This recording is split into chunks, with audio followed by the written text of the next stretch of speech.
آج بھی یہی ہے کہ لوگ دین پر چلنے سے اپنی دنیا کے نقصان سے ڈرتے ہیں، اور یہ ان کا ڈرنا غلط ہے۔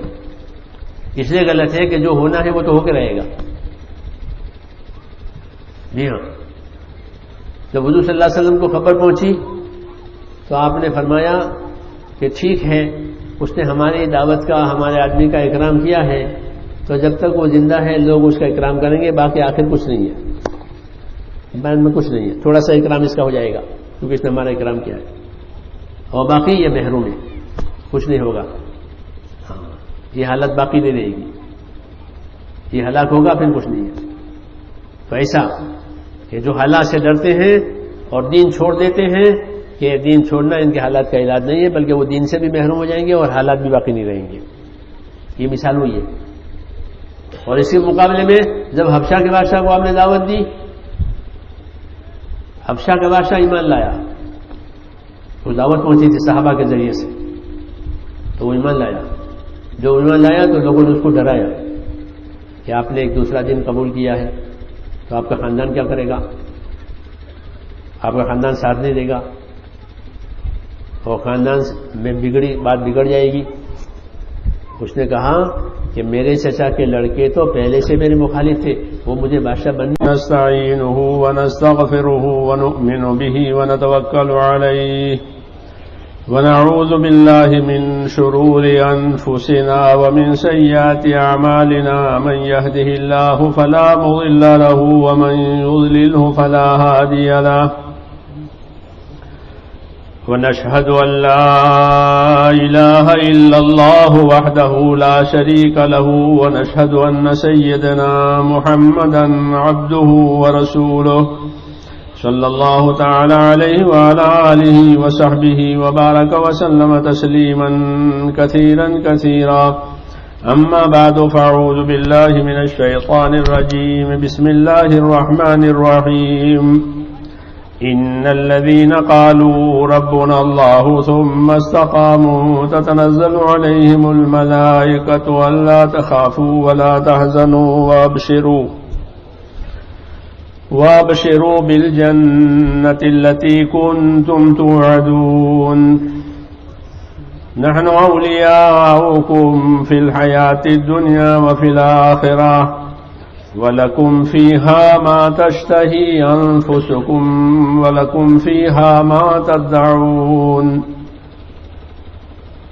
نُزُلًا مِّنْ غَفُورٍ رَّحِيمٍ وَمَنْ أَحْسَنُ قَوْلًا مِّمَّنْ دَعَا إِلَى اللَّهِ وَعَمِلَ صَالِحًا وَقَالَ إِنَّنِي مِنَ الْمُسْلِمِينَ صدق اللہ العظیم۔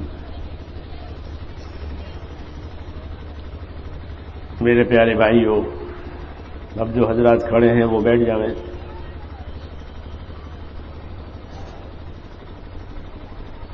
دین کی بات جو ہوتی ہے وہ اپنے لیے ہوتی ہے، جیسے تجارت ہوتی ہے نا، ہر آدمی کی تجارت اپنے لیے ہوتی ہے، ہر آدمی کی زراعت اور کھیتی اپنے لیے ہوتی ہے۔ ایسے ہی کہ دین اور دین کے سارے کام وہ ہمارے اپنے لیے ہوتے ہیں۔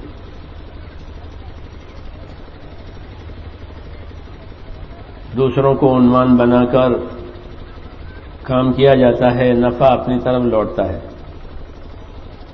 تاجر گاہک کو سامنے رکھ کر، گاہکوں کو سامنے رکھ کر، ان کی ضرورتوں کو سامنے رکھ کر وہ مال لاتا ہے، لیکن نفع اس کی طرف لوٹتا ہے۔ ایسے دین کا کام ہے، کام کریں گے، محنت کریں گے، نفع ہماری طرف آئے گا۔ اس لیے یہ اپنے لیے ہی ہے، دوسروں کے لیے نہیں ہے۔ اللہ نے دین دیا ہے ہم کو اپنے لیے، اور پسند کر کے دیا ہے۔ جی ہاں، پسند کر کے دیا ہے۔ پسند کر کے دینا یہ تعلق کی بات ہے، جسے تعلق ہوتا ہے اسے پسند کر کے چیز دیتے ہیں۔ ہمارے دوست ہیں ہمارا دہلی میں تاجر لوگ، جمعرات کو آتے ہیں، وہ فروٹ کے تاجر ہیں، تو فروٹ لے آتے ہیں تھوڑا بہت۔ وہی فروٹ ہم بازار سے خریدیں اور وہ لاویں، دونوں میں بہت فرق پڑتا ہے۔ پپیتا لاتے ہیں وہ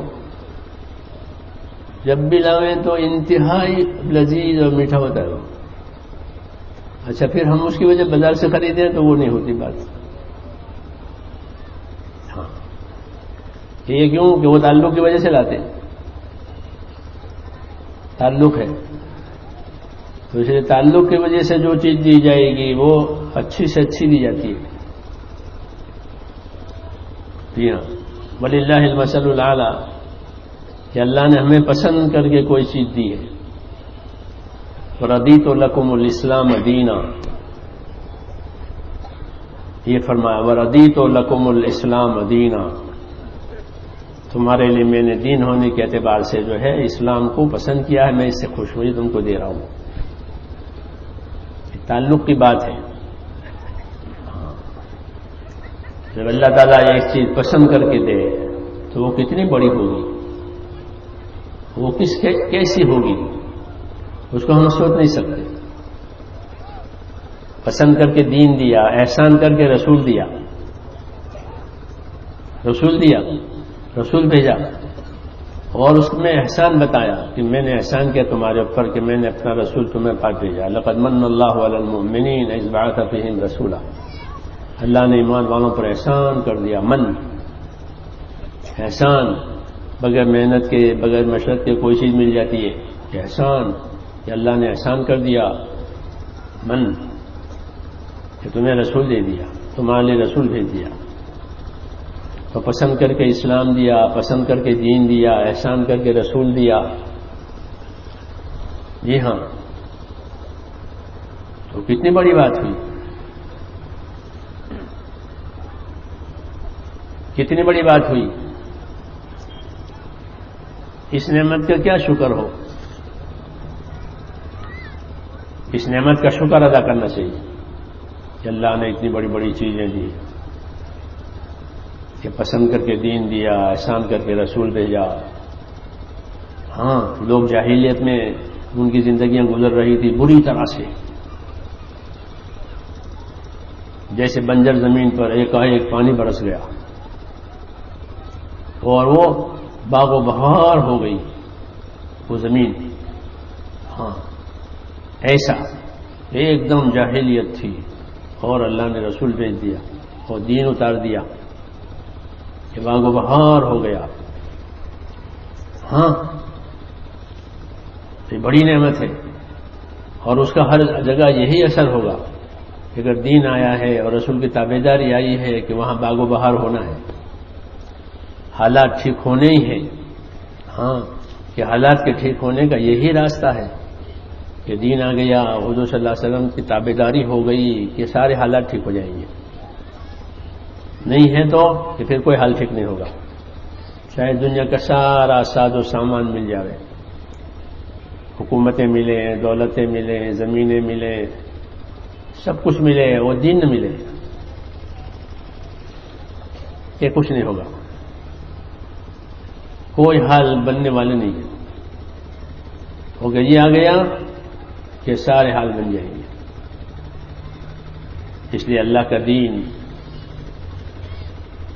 یہ بڑی نعمت ہے, اس نعمت کا شکر ادا ہونا چاہیے. اللہ نے شکر کا تقاضا کیا ہے. نعمت کو یاد بھی رکھو تاکہ اس کی قدر سامنے رہے, اور نعمت کا شکر بھی کرو تاکہ وہ نعمت بڑھتی رہے. نعمت کو دھیان میں رکھو. وَاذْكُرُوا نعمت اللہ علیکم, انصار مدینہ سے فرمایا کہ اللہ کی نعمت دین کا دھیان رکھو, ورنہ تم دشمن تھے, تمہارے حالات بگڑے ہوئے تھے, ہم نے تمہیں دین دیا تو تمہارے حالات ٹھیک ہو گئے. اس نعمت کا دھیان رکھو. تو نعمتوں کا دھیان دلاتے ہیں تاکہ نعمت کی ناقدری نہ ہو, اور نعمت دینے والے کا بھی دھیان دلاتے ہیں تاکہ اس کی شکر گزاری ہو. ہاں کہ اس نعمت پر شکر کرو. کہ شکر کیا چیز, شکر کیسے کیا جائے گا؟ تو میرے دوستو شکر کی بھی راہ بتائیے کہ کیسے شکر کرو گے. کہ شکر ایسے کرو گے کہ اپنے دین کے پابند بن جاؤ گے. جو دین کا پابند بنا وہ اس کا شکر گزار ہوا. جس میں پابندی آئی, استقامت آئی, اپنے دین پر وہ ہے شاکر. یہ بات سیدنا ابو بکر رضی اللہ عنہ سمجھائی لوگوں کو کہ دین پر پابند ہونا اور دین پر استقامت کے ساتھ قائم رہنا یہ اس نعمت کا شکر ہے. یہ بات انہوں نے سمجھائی اور اس وقت سمجھائی جب حضور صلی اللہ علیہ وسلم کا وصال ہو گیا، کہ آپ کا وصال ہو گیا، وفات ہو گئی اور لوگ پریشان ہیں غم کے مارے سراسیمہ. بالکل اتنا بڑا صدمہ امت کو کبھی نہیں پہنچا. سب سے بڑا صدمہ امت کا جو ہے وہ آپ کا دنیا سے وفات پا جانا. اس سے بڑا کوئی صدمہ نہیں ہے، اس سے بڑی کوئی مصیبت نہیں ہے. ہمارے لیے سب سے بڑی مصیبت، سب سے بڑا صدمہ اور غم کہ آپ کا دنیا سے رخصت ہونا، آپ کی وفات کا ہونا بڑا صدمہ. تو وہ تو حضرات آنکھوں سے دیکھ رہے تھے اس صدمے کو.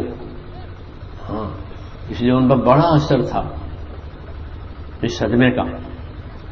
حال بے حال ایک دم آپ کی وفات کی وجہ سے لوگ حال بے حال. ایسے وقت میں سنبھالنے والا چاہیے کہ جو انہیں سنبھالے. ورنہ کوئی کچھ کہہ دے، کوئی کچھ کر دے، حال بے حال. تو حضرت ابو بکر رضی اللہ عنہ کھڑے ہوئے مسجد میں اور پہلے تو اللہ کی طرف سب کا رجوع کرایا کہ دیکھو اگر کوئی محمد کی عبادت کرتا ہو تو سمجھ لے کہ محمد تو دنیا سے رخصت ہو گئے ہیں، اور اگر خدا کی عبادت کرتے ہو تو خدا موجود ہے. یہ بنیادی بات ہے توحید. یہ کام تو اللہ کی ذات سے ہوگا. سارے کام جو بنیں گے کہ وہ تو اللہ کی قدرت سے بنیں گے، اللہ کے فیصلے سے بنیں گے، اللہ کرنے والا ہے. یہ ہماری بنیادی بات ہے. ہاں، اور اس سے زیادہ تسلی اور اطمینان کی کوئی چیز ہی نہیں ہے. سب سے زیادہ تسلی اور اطمینان کی چیز کہ وہ کہ اللہ پر نظر جاوے کہ ہمارا اللہ ہے، ہمارا اللہ ہے اور ہمارا اللہ ہمارے لیے کافی ہے.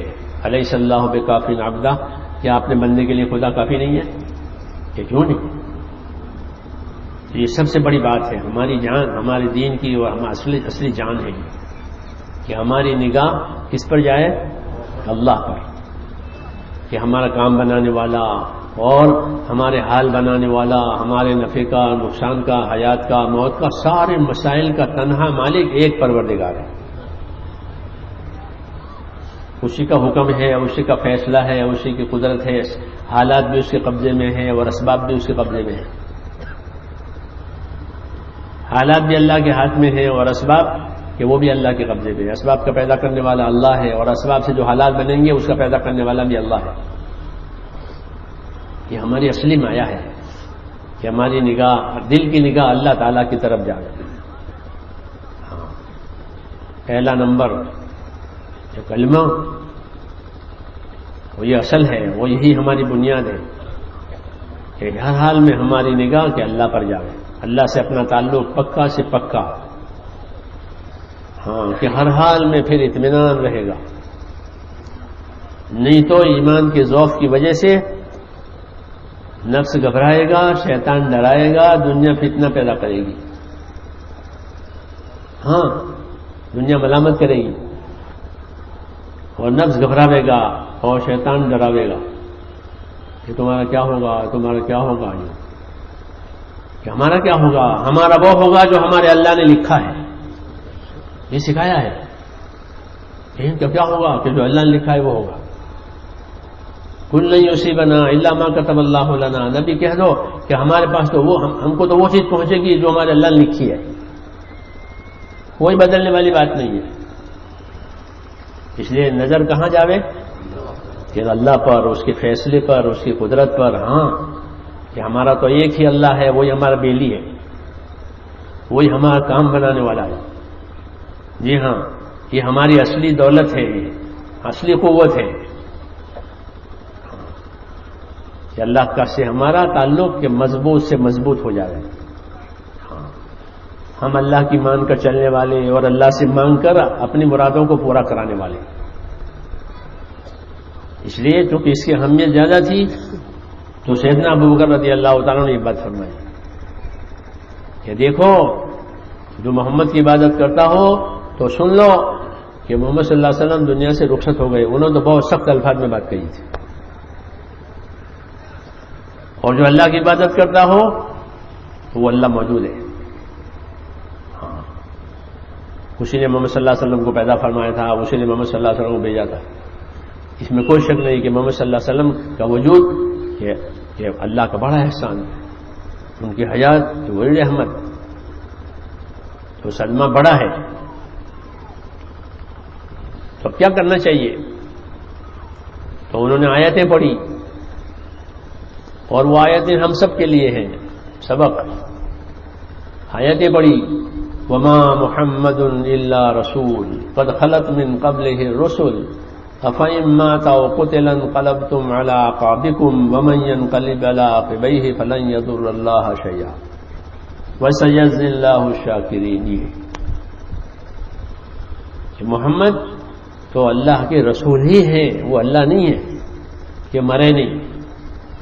اور رسول کہ آپ سے پہلے بہت رسول دنیا میں آئے اور دنیا سے گزرے, اس لیے یہ تو اللہ کا قاعدہ ہے. اس لیے جیسے اور رسولوں کا دنیا سے گزر ہوا آپ کا بھی گزر ہوگا. یہ کوئی نئی اور انہونی بات نہیں ہے کہ رسول کی موت کیا انہونی بات نہیں ہے, ہونے والی بات ہے. تو کیا رسول مر جائیں؟ اللہ کہہ رہے ہیں کیا رسول مر جائیں یا رسول مارے جائیں تو تم اپنے دین سے پلٹ جاؤ گے؟ یاد رکھو اگر کوئی پلٹ گیا اور چھوڑ دیا دین کو اور دین کے کام کو تو وہ اللہ کا ہرگز نقصان نہیں کرے گا. اللہ کا کوئی نقصان نہیں. پلٹ گئے چھوڑ دیا یہ کوئی نقصان نہیں. لیکن جو جمے رہے اس مقصد پر تو وہ خدا کے شکر گزار بندے قرار دیے جائیں گے اور اللہ تعالیٰ ان قریب ان شکر گزاروں کو بدلہ دے گا. سیجزی اللہ الشاکرین. اس آیت میں یہ بات سمجھائی گئی کہ جو بات رسول صلی اللہ علیہ وسلم لے کر آئے تھے, جو دین لے کر آئے تھے, جیسے میں نے کہا کہ وہ اللہ نے پسند کر کے دیا ہے اور احسان کر کے رسول بھیجا. اب اس کا شکر کیا کہ اس کا شکر یہ ہے کہ اس کے دین پر جمنا, اس کے دین کے کاموں پر اپنے آپ کو قائم رکھنا. قائم رکھنے کی بات اس لیے کہی جاتی ہے کہ دنیا کو اللہ نے حالات کا گھر بنایا ہے. یہ حالات کا گھر ہے. یہاں صبح بھی ہوتی ہے, شام بھی ہوتی ہے, رات بھی ہوتی ہے, دن بھی ہوتا ہے. یہ دلیل ہے یہ کہ ایک حالت نہیں رہے گی. صبح ہوئی شام بھی ہو جائے گی, اور شام ہوئی تو کہ صبح بھی ہو جائے گی, رات ہوئی ہے تو کہ دن ہو جائے گا, اور دن ہوئی ہے تو کہ رات ہو جائے گا. یہ چلتا رہتا ہے حالات کا گھر. یہاں ایک حالت کسی کی بھی باقی نہیں رہے گی. یہاں کہ بچپنا تھا تو جوانی ہو جائے گی, جوانے کے بعد پھر ادھیڑ ہو گیا, ادھیڑوں پہ بوڑھا ہو گیا, حیات تھی پھر موت ہو گئی. اس کو حالات کا گھر کہتے ہیں. ہاں یہ حالات, اس کو اللہ نے حالات کا گھر بنایا ہے. میری بات سمجھ میں آ رہی نہیں؟ ہاں سمجھ کر کے سنو. یہ حالات کا گھر ہے. یہاں انسانوں پر حالات آتے ہیں. اللہ نے انسانوں کو حالات میں پیدا کیا ہے. ہاں بغیر حالات کے نہیں ہے کہ یہ حالات کے ساتھ زندگیاں گزاریں گے. لقد خلقنا الانسان فی کبد. ہم نے اس کو مشقت میں پیدا کیا ہے. یہ بیمار بھی ہوگا, یہ تندرست بھی ہوگا, یہ کمزور بھی ہوگا, قوی بھی ہوگا, غریب بھی ہوگا, مالدار بھی ہوگا. ہاں چڑھاؤ اتار ہے, اس سے کوئی خالی نہیں ہے. یہ حالات کا گھر ہے. اس لیے حالات کا گھر ہونے کی وجہ سے استقامت ہے کہ ہر حال میں استقامت پیدا کرو. جی ہاں کہ ایمان والا تو حالات کے ساتھ چلنے والا نہیں ہے, حکم کے ساتھ چلنے والا ہے.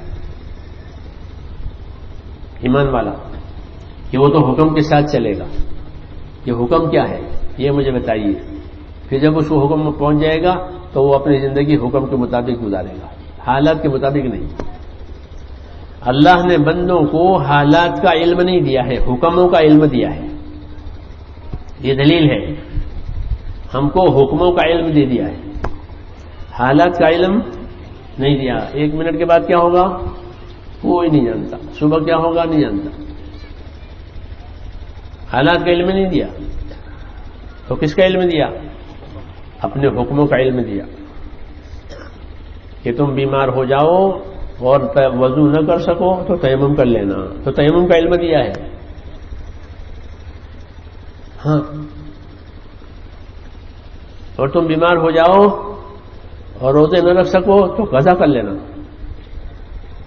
تو قضا کرنے کا علم دیا ہے، تیمم کا علم دیا ہے. بیمار ہو جاؤ تو بیٹھ کے نماز پڑھ لینا، لیٹ کے نماز پڑھ لینا، تو لیٹ کے نماز پڑھنا، بیٹھ کے نماز پڑھنا، قضا کر لینا، تیمم کر لینا وغیرہ، بہت سے احکام دیے. لیکن کیا ہم بیمار ہو جائیں گے اس کی خبر ہے؟ کیوں بھائی؟ آدمی صبح اچھا ہوتا ہے اور شام کو بیمار ہو گیا. ہمارے دوست ہے ماتوق، مشہور ماتوق، یمنی عرب تھے، بہت پرانے کارکن، میرے ہم عمر تھے. ہمارے ساتھ امریکہ میں بھی سال لگایا، وقت لگایا، سال نہیں لگایا. تو بیمار ہو گیا آخر میں. تمہیں ملنے گیا وہاں مکے میں، ہم تھے رمضان میں. کیا ہو گیا کہ کیا بتاؤں،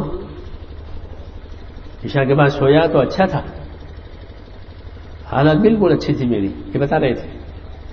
اور جب پچھلی رات کو میرا جاگنا ہوا تو دونوں ٹانگیں جو ہے شل ہو گئی، کام نہیں کر رہی ہے. ہاں، خالص ہو گیا دونوں ٹانگوں میں، اب ٹانگیں کام نہیں کر رہی ہے. جب رات کو لیٹا تھا تو اچھا تھا. ہاں، یہ مثالیں ہوتی ہیں. اللہ حفاظت فرماوے اور اللہ سے عافیت مانگ، اللہ عافیت نصیب کرے. تو ہم کو حالات کا علم نہیں دیا کہ تم بیمار ہو جاؤ گے، تم غریب ہو جاؤ گے، یہ نہیں بتایا. لیکن کوئی حال پیش آوے تو اس کا حکم بتایا ہے. اگر یہ حال ہو جاوے تو پھر یہ کرنا، یہ حال ہو جائے، باقی یہ حال ہوگا کہ نہیں ہوگا کہ یہ آپ کو نہیں بتا دیں گے. تو حال کا علم نہیں دیا ہے، حکم کا علم دیا ہے. یہ اس بات کی دلیل ہے کہ اللہ تعالی ہم کو حکموں سے چلانا چاہتے ہیں کہ جو حکم ہے وہ پورا کر لو، جو حکم ہے وہ پورا کر لو. پھر حالت کا کیا کریں گے کہ حالات کے بارے میں پوچھ لو کہ یہ حال ہو گیا ہے، اب حکم کو کس طرح پورا کروں. تو حکم پورا کرنے کا نیا طریقہ ملے گا، حکم نہیں بدلے گا. حکم پورا کرنے کا طریقہ یہ بدلے گا. ہاں، کھڑے ہو کے نماز نہیں پڑھ سکتے کہ بیٹھ کے پڑھ لو. جی ہاں، بیٹھ کے نہیں پڑھ سکتے کہ اشارے سے پڑھ لو. وضو نہیں ہو سکتا کہ تیمم کر لو. جی ہاں، پوچھو یہ کیا کروں، پوچھنے کی تاکید ہے. حضور صلی اللہ علیہ وسلم پوچھو، کہ جو حال پیدا ہو پوچھو. یہ نہیں کہ حال ہوئے تو بے عمل ہو گئے اور بھی حکم ہو گئے. انما شفاء العی السؤال، حدیث شریف میں کہ انما شفاء العی السؤال، کہ آدمی حیران پریشان ہو گیا کہ اس کا علاج پوچھنا. پوچھا کیوں نہیں؟ پوچھو، حیران مت ہو جاؤ. جیسے دنیا میں سڑک پر چل رہے لوگ پوچھتے ہیں کہ بھئی یہ راستہ کہاں جائے گا، کہاں سے نکلیں گے، تو انہوں بتا دیتے ہیں لوگ بتانے والے. ایسے دین کو بھی کہ دین کو بھی پوچھو کہ دین بتانے والے ملیں گے. حضور صلی اللہ علیہ وسلم نے اپنے ساتھیوں کو ایک جگہ بھیجا تھا. وہاں ایک ساتھی کو کہیں ماحول ایسا تھا، سخت ماحول، تو کہیں سے پتھر آیا، وہ ان کے سر میں لگایا، سر پھٹ گیا.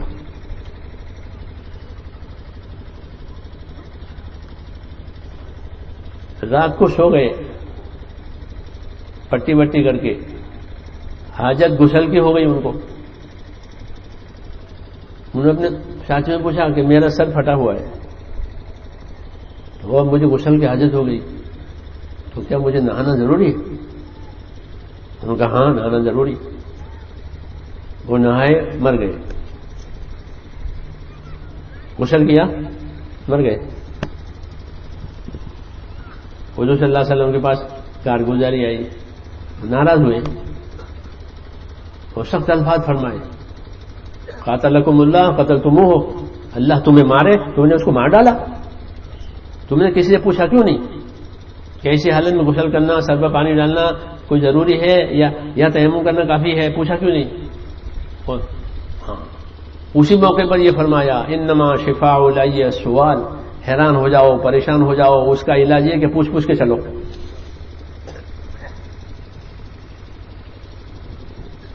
تو حالات تو پیدا ہوں گے تو پوچھ پوچھ کے چلو، تو پھر کہ راستہ بن جائے گا، نیا طریقہ مل جائے گا. کیونکہ اللہ تعالیٰ نے ہمارے ساتھ آسانی کا ارادہ کر رکھا ہے. یہ اللہ کا اپنا فرمانا ہے کہ اللہ کا ارادہ تمہارے ساتھ آسانی کا ہے، اللہ کا ارادہ تمہارے ساتھ دشواری کا ہے ہی نہیں. یرید اللہ بکم الیسر ولا یرید بکم العسر. اللہ کا ارادہ تمہارے ساتھ آسانیوں کا ہے، دشواریوں کا نہیں ہے. اللہ نے ارادہ ہی نہیں کیا تمہارے ساتھ کہ تمہیں دشواریوں میں ڈالے. لیکن چونکہ دنیا حالات کا گھر ہے، صبح ہوگی شام ہوگی، ہاں تو حالات پیش آئیں گے. ان حالات میں کیا کرنا ہے کہ ان حالات میں اللہ کے حکموں پر جمنا ہے، اس کے دین کے تقاضوں کو سنبھالنا ہے. کیونکہ دین کی اشاعت یہ بھی ہمارے ذمے ہے، اس کی حفاظت بھی ہمارے ذمے ہے. ہاں اور دنیا حالات کا گھر ہے،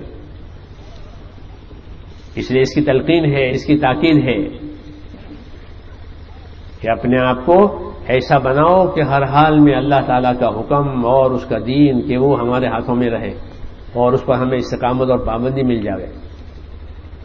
اگر یہ بات ہو گئی کہ ہر حال میں اپنے دین کا اپنے آپ کو پابند بنایا ہے، تو پھر اللہ کی طرف سے یہ ہوگا کہ اللہ تعالیٰ جو حالات ہم پر گزریں گے اس کا انعام دیں گے، اور جو حکم پورا کریں گے اس کا بھی انعام دیں گے. حکموں کا بھی انعام ملے گا اور حالات کا بھی انعام ملے گا. ایک آدمی نے گرمی میں روزہ رکھا تو اس کو گرمی کا بھی انعام ملے گا اور روزے کا بھی انعام ملے گا. ایک آدمی نے سردی میں وضو کیا ہے، سخت سردی میں، کہ اسے سخت سردی کا بھی انعام ملے گا اور وضو کا بھی انعام ملے گا. اس طرح قیاس کر لو کہ جو حال آیا اس حال میں جو حکم پورا ہوا کہ اس حکم کا بھی انعام اللہ تعالیٰ دیں گے اور اس حال کا بھی انعام دیں گے. جی ہاں، یہ اللہ تعالیٰ کی شان کریمی کہلاتی ہے کہ اللہ تعالیٰ اپنے بندوں کے ساتھ کہ کرم کا اور فضل کا معاملہ کرتے ہیں، اور ان کی عبادت، ان کی اطاعت، ان کی تابعداری کہ اللہ تعالیٰ ان کی قدر کرنے والا ہے. جس طرح اللہ تعالیٰ حاکم ہے، ایسے اللہ تعالیٰ رب بھی ہے، خالی حاکم نہیں ہے. جی ہاں، کہ حاکم تو اپنی تابعداری چاہے چاہے جو کچھ بھی ہو، اور اللہ تعالیٰ رب بھی ہے، اور ایسی ربوبیت ہے کہ رحمت اس میں غالب ہے. ہاں کہ اللہ ایسا پروردگار ہے کہ رحمتوں کا غلبہ ہے. ہاں اپنی مخلوق پر رحمت زیادہ، رحمت کا غلبہ. اس لیے اللہ تعالیٰ اپنے بندوں کے ساتھ آسانیوں کا ارادہ کرتے ہیں کہ تمہارا ارادہ آسانی کا ہے. ہاں کہ تم کام کرو گے اور اللہ تعالیٰ اس میں آسانیاں پیدا کریں گے، دشواریاں نہیں. کہ جو کام تم سے نہ ہو سکے وہ تمہارے اوپر ڈالے، کہ ایسا کبھی نہیں ہوگا کہ تمہاری طاقت سے زیادہ کام. اور اگر کوئی کام آیا اور اس میں کسی حالت کی وجہ سے دشواری آئی تو اللہ حالت کا بھی انعام دیں گے اور حکموں کا بھی انعام دیں گے.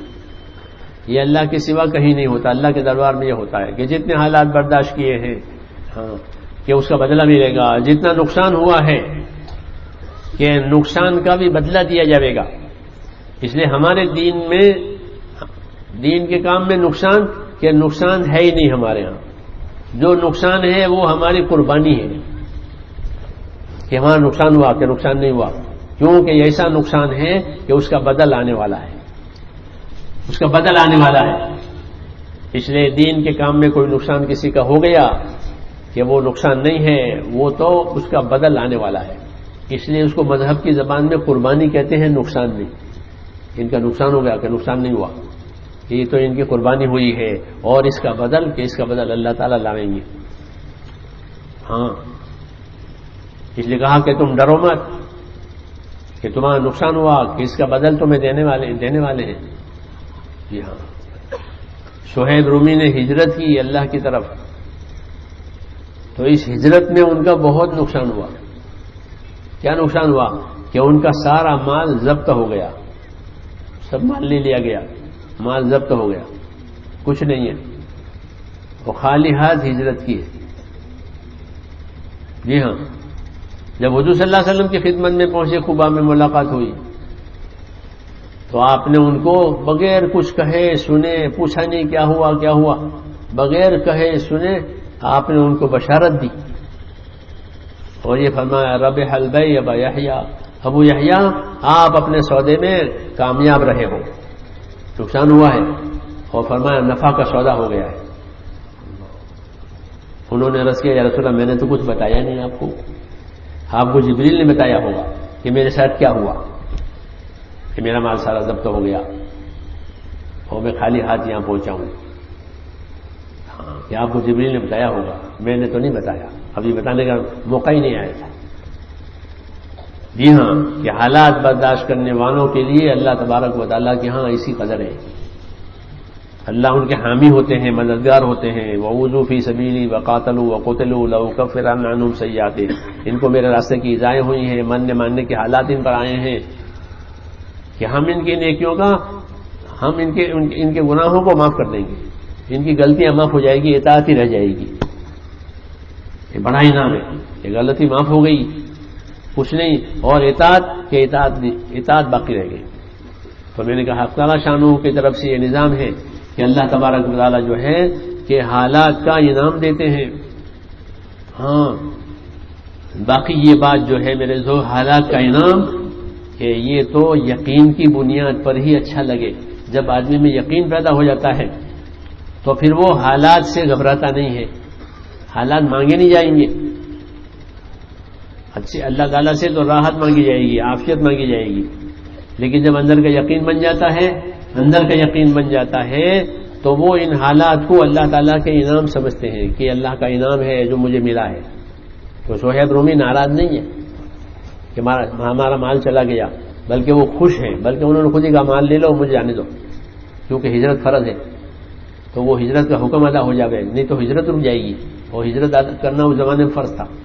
تو اس لیے انہوں نے حکم کو آگے رکھا اور اپنے نقصان کو برداشت کر لیا. تو یہ حال ہوا، اور پھر کہ ان حالات کا انعام ملا، کیونکہ ہجرت کرنے والوں کے لیے بڑے انعام کے وعدے تھے. وَمَن يُهَاجِرْ فِي سَبِيلِ اللَّهِ يَجِدْ فِي الْأَرْضِ مُرَغَمًا كَثِيرًا وَسَعًا، کہ جو ہجرت کرے گا وہ اللہ کے راستے میں بڑی کشادگیاں پائے گا. ابھی تو تنگی ہے کہ بڑی کشادگی آئے گی. ہاں ہجرت کی برکت ہوتی ہے کہ بڑی کشادگی آئے گی اور راستے کھل جائیں گے سارے. یہ وعدہ تھا، اور آسمان سے آئے تھے ان کے بارے میں اتری کہ ایسے بھی بندے ہیں جو اللہ کی رضامندی کو خریدتے ہیں اپنا جان مال لگا کر کے. ہاں تو اللہ بھی اپنے بندوں پر بڑا مہربان ہے. دیکھ لیں گے وہ کہ کیا ہوا. چنانچہ صہیب رومی کے حالات بدل گئے بعد میں، اور خوب ان کے پاس آتا تھا، خوب لوگوں کو دیتے تھے. ہاں وہ سب ختم ہو گیا حال، اور خوب آیا اور خوب لوگوں کو دیا. تو ایک میں تو حضرت نے ٹوکا ان کو کہ تم تو بہت پیسے خرچ کرتے ہو. کہ صحیح ہے میں پیسے خرچ کرتا ہوں، لیکن میں حق پر خرچ کرتا ہوں. پیسے آتے ہیں، مال آتا ہے اور وہ خرچ ہوتا ہے، لیکن حق پر. ہاں مال کا حق پر خرچ ہونا یہ مال کا شکر ہے، اور مال کا ناحق خرچ ہو جانا یہ مال کی نعمت کی ناشکری ہے کہ اللہ نے مال دیا تھا اور وہ ناحق خرچ ہوا. اس لیے یہ بات کہی جاتی ہے کہ جب مسلمان اپنے اسباب کو دین پر لگاویں گے، اللہ دین کی برکتیں ان کے اسباب میں دیں گے. دین میں بدلہ بھی ہوتا ہے، برکت بھی ہوتی ہے. بدلہ بھی ہوتا ہے اس کا، وہ بدلہ ہمیشہ کے لیے ملتا ہے آخرت میں، اور برکتیں چالو ہو جاتی ہیں دنیا سے ہی. اس کی برکت اور بدلہ جب مسلمان اپنے اسباب کو دین پر لگوائیں گے تو کہ اللہ تعالیٰ اپنے حکموں کی برکتیں ان کے اسباب میں دیں گے. لوگ برکت کی تلاش میں ہیں کہ ہمیں برکت ہو جاوے، برکت ہو جاوے، اور برکت کا راستہ یہی ہے کہ جو اسباب اللہ نے دیے ہیں کہ وہ اسباب دین پر لگاؤ. ناحق نہ لگے وہ، جیسے سہیل رومی کہہ رہے تھے کہ میرے اسباب ضرور خرچ ہوتے، پیسے بڑے خرچ ہو رہے ہیں، لیکن یہ پیسے کے ناحق خرچ نہیں ہوتے، یہ حق پر لگتے ہیں، اور یہی اس کا شکر ہے کہ اللہ تعالیٰ نے اسباب دیے ہیں اور وہ اسباب حق پر خرچ ہو جاویں، یہ اللہ کا بڑا احسان، اور یہ قابل تعریف ہے۔ یہ دنیا ملعون نہیں ہے، یہ اسباب ملعون نہیں ہے، کیونکہ یہ حق پر لگ رہے ہیں۔ حضور صلی اللہ علیہ وسلم نے فرمایا نعم مال صالح لرجل صالح، بہت اچھی بات ہے کہ حلال مال ملے اور آدمی نیک ہو، کہ زندگی بھی اس کی نیکی پر ہے اور اس کو اسباب بھی حلال کی ملے، یہ تو بڑی نعمت ہوئی اور بڑی اچھی بات ہوئی۔ نعم مال صالح لرجل صالح، کہ آدمی نیک ہے، پابند ہے اور اس کو حلال مال ملے، حلال اسباب ملے، یہ تو بہت خیر کی بات ہے کہ وہ اپنے اسباب سے اپنے دین کو پالے گا، کہ اللہ تعالیٰ نے اسباب اسی لیے دیے ہیں۔ تو میں نے کہا جو حالات آئیں گے، جو نقصان ہوگا، کہ یہ قربانیوں میں شمال ہوگا، نقصان میں شمال نہیں ہوگا۔ چنانچہ مہاجرین کو ہجرت کی برکتیں ملی ہیں، ہجرت کرنے سے تو وہ غریب ہو گئے تھے، فقیر ہو گئے تھے، ہاں یہ بات تھی، ہاں چونکہ ہجرت حق ہے اور دین پورا حق ہے، اور جب حق پر چلو گے تو یوں کہتے ہیں حق کی ابتدا ناگواریوں سے ہوگی، کہ جب ہم حق پر چلیں گے، دین پر چلیں گے تو سب سے پہلے ناگواریاں آوے گی، ہاں ناگواریاں آوے گی، کچھ تکلیفیں آوے گی، کچھ رکاوٹیں آوے گی، ایسا ہوگا کہ حق کی ابتدا ناگواریوں سے ہوتی ہے لیکن اس کے انتہا کامیابیوں سے ہوتی ہے، پھر وہ ناگواریاں بدل جاتی ہیں، اور ناگواریوں کے بدلے میں حق تعالی شان ہو کہ کامیابیاں اور آسانیاں دیتے ہیں۔ یہ حق کی تاثیر ہے کہ حق پر چلنے والوں کو اس سے آگاہ رہنا چاہیے تاکہ وہ گھبرائیں نہیں کہ ہم تو کام کرتے ہیں اور تقاضوں پر چلتے ہیں، پھر ہمارے حال کہ ہاں اس کی ترتیب یہی ہے کہ جو اس پر آئے گا کہ وہ علاج کی طرح سے ہے کہ علاج کڑوا ہوتا ہے، علاج کڑوا ہوتا ہے، علاج مہنگا ہوتا ہے، لیکن آخر میں تندرستی آ جاتی ہے تو سارے کام ہو جائیں گے، ہر کام آدمی کر لے گا کیونکہ صحت ٹھیک ہو گئی۔ ایسے ہی دین کے کام ہیں کہ اس کی ابتدا ناگواریوں سے ہوگی لیکن اس کے انتہا کامیابیوں سے ہوگی، یہ بشارت ہے۔ ان مع العسر یسرا، ان مع العسر یسرا، کہ گھبراؤ نہیں، دشواریوں کے پیچھے ساتھ آسانی آ رہی ہے، دشواریوں کے ساتھ آسانی آ رہی ہے، کہ اللہ تعالیٰ ہمت بڑھا رہے ہیں کہ چلتے رہو، دشواری ہے کہ آگے آسانی آنے والی ہے۔ چنانچہ حضور صلی اللہ علیہ وسلم کی پوری زندگی میں یہی بات ملتی ہے کہ دشواری آئی اور اللہ نے آسانی پیدا کر دی، ہاں پھر دشواری آئی پھر آسانی پیدا کر دی، پھر دشواری آئی پھر آسانی پیدا کر دی، یوں آخر تک چلا دیا، اور پھر آخر میں ہمیشہ کی کامیابی دکھائی۔ تو یہ حق کا راستہ ایسا ہے حالات والا، اور باطل کا راستہ کہ باطل کا راستہ اس سے الگ ہے، کہ باطل کی راہ میں ہے کہ جب آدمی باطل کا راستہ لے گا تو اس کی ابتدا خواہشات سے ہوگی، سارے خواہشوں کے پورا ہونے کے سامان بنتے چلے جائیں گے، ہاں ادھر سے بھی ادھر سے بھی خواہشیں پوری ہو رہی ہیں، غفلتیں بڑھ رہی ہیں، یہ اور انتہا میں نامرادی اور ناکامی آئے گی، گویا کچھ ہوا ہی نہیں سوائے حسرت اور پچھتاوے کے، اور کچھ نہیں رہے گا۔ یہ باطل کے ساتھ ہوتا ہے، جب راستہ باطل کا لوگ اختیار کریں گے تو ان کا معاملہ اللہ یہ کریں گے، شروع میں خواہشیں پوری ہوگی اور آخر میں کچھ نہیں۔ چنانچہ اس عبرت کی باتوں کو اللہ تعالیٰ نے ہم کو پھیلا کر کے سمجھا کر کے بتایا کہ نبیوں کی زندگی میں ابتدا میں دشواریاں، اور پھر اللہ کی طرف سے اللہ اپنی قدرت سے پھر ان دشواریوں کو ختم کر کے کامیابیاں لاتے ہیں۔ اور باطل والوں کے لیے ابتدا اچھی اور آخر میں کچھ نہیں، کالم تغنم لمس، کچھ نہیں، گویا کل کوئی چیز تھی نہیں۔ اس لیے بڑے بڑے لوگوں کے واقعات سنائے، قارون کے اور فرعون کے اور نمرود کے اور بڑے بڑے لوگ ساری دنیا پر حکومت کرنے والے، ہاں اور دنیا کے بڑے بڑے مالدار، یہ بڑا مالدار قارون، بہت بڑا مالدار، ان کی چابیوں کا بوجھ ہو رہا تھا. خزانوں کا تو پوچھنا ہے کہ چابیوں کے بوجھ، کتنی چابیاں جو بوجھ ہو رہی تھی. تو مال کتنا ہوگا؟ ہاں بہت بڑا مالدار، لیکن باطل پر ہے، حکم پر نہیں ہے. اس کو حکم بتائے تھے کہ تمہیں یہ کرنا ہے، یہ کرنا ہے، یہ کرنا ہے، اللہ نے تمہارے ساتھ احسان کیا ہے.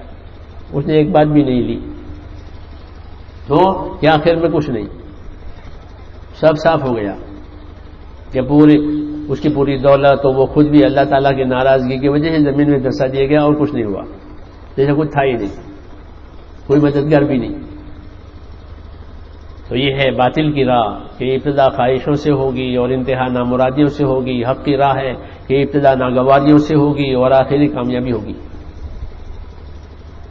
یہ نظام الہی ہے میرے دوستوں. جو دین کے راستے پر چلے وہ گھبراوے نہیں. اس لیے بتایا ہے کہ دین کے راستے پر چلو اور گھبراؤ مت اور ڈرو مت. شیطان ڈراتا ہے آدمی کو حالات سے، اللہ ڈراتے ہیں عذاب سے. اور شیطان ڈراوے کس سے؟ کہ شیطان حالات سے ڈراوے کہ تمہارا یہ ہو جائے گا، تمہارا یہ ہو جائے گا، تمہارا یہ ہو جائے گا. اب ہاں بس ڈرانا ہی ڈرانا ہے، راستہ نہیں بتانا. تو دشمن ہے، راستہ کیسے بتاوے گا؟ اس لیے ڈرا دیا آدمی کو، وہ ڈر کر کے پیچھے ہو گیا. تو کہ نہیں ڈرو مت، کہ ہمارا تو ایمان اس پر ہے کہ جو اللہ نے لکھا ہے وہ ہوگا. ڈرنے کی کیا بات ہے کہ جو اللہ نے لکھا ہے وہ ہوگا، اور جو بات اللہ نے لکھی ہے اس کو کوئی ٹال نہیں سکتا، وہ ہو کے رہے گی. اس لیے کوئی ڈرنے کی بات نہیں ہے. اللہ کا فیصلہ ہے کہ وہ تو ٹالے گا نہیں. حضرت علی رضی اللہ عنہ کے پاس کچھ نوجوان آئے کہ ہم آپ کے پاس آئے ہیں کہ کیوں، کہ آپ کی چوکیداری کریں گے. ایسا سنا ہے کہ کچھ لوگ آپ کے قتل کے در پہ ہیں. اچھا تو تم میری حفاظت کرو گے؟ جی. یہ کس سے؟ آسمان والوں سے بچاؤ گے مجھ کو یا زمین والوں سے؟ یہ پوچھا حضرت علی نے کہ مجھے آسمان والوں سے بچاؤ گے یا زمین والوں سے؟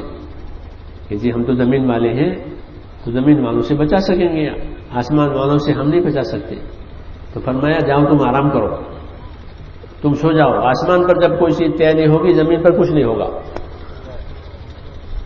پہلے آسمان پر ایک چیز طے ہوتی ہے پھر وہ زمین پر آتی ہے. اگر آسمان میں میری موت طے ہو گئی تو مجھے کیسے بچاؤ گے؟ اور آسمان میں میرا مرنا ہی نہیں طے ہوا ہے، میرا مارا جانا طے نہیں ہوا، تو مجھے کون مارے گا؟ یہ اللہ کے لکھے ہوئے پر یقین، ہاں کہ اللہ کے لکھے ہوئے پر یقین یہ آدمی کو اطمینان دلاتا ہے کہ جو میرا اللہ نے لکھا ہے وہ ہوگا، مجھے کون ڈراوے. اللہ نے مرنا لکھا ہے تو کوئی بچا نہیں سکتا، جینا لکھا ہے تو کوئی مان نہیں سکتا. ہاں یہ ہم کو سکھایا ہے. کیوں؟ تاکہ یہ گھبراوے نہیں، انہیں اللہ کے فیصلے پر، اللہ کی قدرت پر، اس کے وعدوں پر یقین آوے. اس لیے محنت کرائی جاتی ہے دین کی. دین کی جو محنت ہے وہ یقین کا ذریعہ ہے کہ جتنی دین کے لیے محنت ہوگی اس کے حکموں کی، کہ وہ اللہ تعالیٰ کا یقین دلوں میں پیدا کریں گے. یہ اس کی تاثیر ہے اس محنت کی. اس لیے پہلے یقین پیدا کرایا جائے گا. جب یقین آئے گا کہ پھر آدمی نہیں ڈرے گا حالات سے، اللہ سے ڈرے گا. اللہ سے ڈرے گا، اس کے عذاب سے ڈرے گا. حالات سے کہ حالات جو اللہ نے لکھے وہ ہوگا جو ہوگا. اس لیے وہ ہمت کر کے اللہ کی طرف آگے بڑھے گا اور پھر وہ اللہ کی مدد بھی دیکھے گا.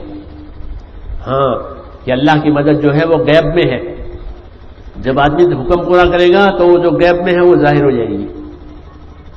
جیسے پھل غیب میں ہے، جب آدمی اس زمین پر محنت کرتا ہے تو وہ پھل درختوں پر آ جاتے ہیں، وہ غیب سے آتے ہیں، زمین میں سے نہیں آتے. زمین خود تو نہیں نکلتے، وہ ہے ہی نہیں وہ، بلکہ وہ تو غیب سے آتے ہیں. ایسے اللہ تعالیٰ کی مدد ہے کہ غیب سے آئے گی. یہ کس پر؟ کہ حکم پر اور حکموں کے تقاضوں پر جب یہ چلیں گے تو غیب سے وہ مدد دیکھیں گے. اس کو مدد کو اللہ تعالیٰ نے غیب میں رکھا. اس لیے پہلے محنت کراتے ہیں کہ پہلے محنت ہوگی اللہ تعالیٰ کے دین کی، پھر دین آئے گا، پھر دین آئے گا، پھر کامیابی آئے گی.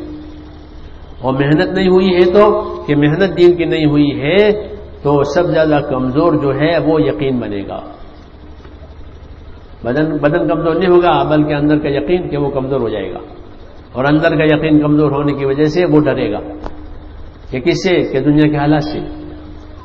وہ حالات ٹلنے والے ہیں نہیں، ہونے والی بات ہو کے رہے گی.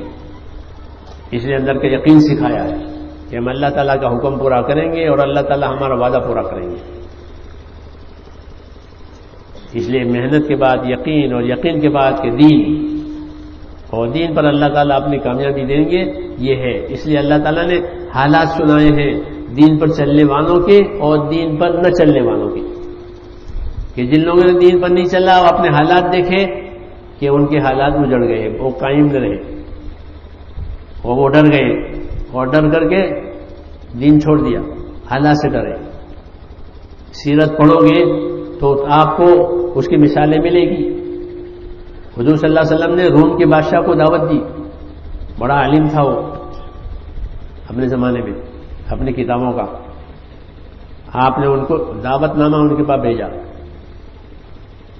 اور ان کو دعوت دی، یہ راستہ ہے، اسے قبول کر لو، اگر اسے قبول کرو گے تو آپ اور آپ کی رعیت یہ کامیاب ہو جائے گی، نہیں تو آپ کے اوپر آپ کی رعیت کی بھی ذمہ داری ہوگی اگر یہ بات نہیں ہوئی تو. اسے دعوت دی. جب اس کو دعوت دی تو اس نے اپنے مشورے والوں کو جمع کیا کہ یہ دعوت نامہ آیا ہے، کیا کرنا ہے. یہ حالات والوں کی بات ہے. مشورے والے ایماندار نہیں تھے، ایماندار نہیں تھے، کیونکہ ہمارا مشوروں کی بنیاد تو ایمانداری پر ہوتی ہے، اخلاص پر ہوتی ہے. انہوں نے غلط رائے دی کہ یہ دعوت ہمارے لیے نہیں ہے، یہ دعوت تو نبی عربی ہے، عرب لوگوں کے لیے، ہمارے لیے نہیں ہے، اور ان کے لیے ہے. مگر وہ جانتا تھا کہ یہ رائے غلط دے رہے ہیں. تو اس نے ایک اور کو بلایا جو سب سے بڑا تھا، اس سے پوچھا آپ کی کیا رائے ہے. اس نے کہا رائے کی جگہ نہیں ہے، رائے کی جگہ ہے ہی نہیں. کہ کیوں؟ کہ یہ تو خالص ماننے کی بات ہے، اس میں کسی کی رائے نہیں، اللہ کا حکم ہے، اس لیے اس کو تو ماننا ہوگا. یہ دعوت آئی ہے، اس میں رائے نہیں ہوگی، اللہ کا حکم ہے. تو آپ کیا کرو گے کہ میں تو اس کو مان چکا، میں تو ایمان لا چکا اس پر. تو بات تو کھل گئی.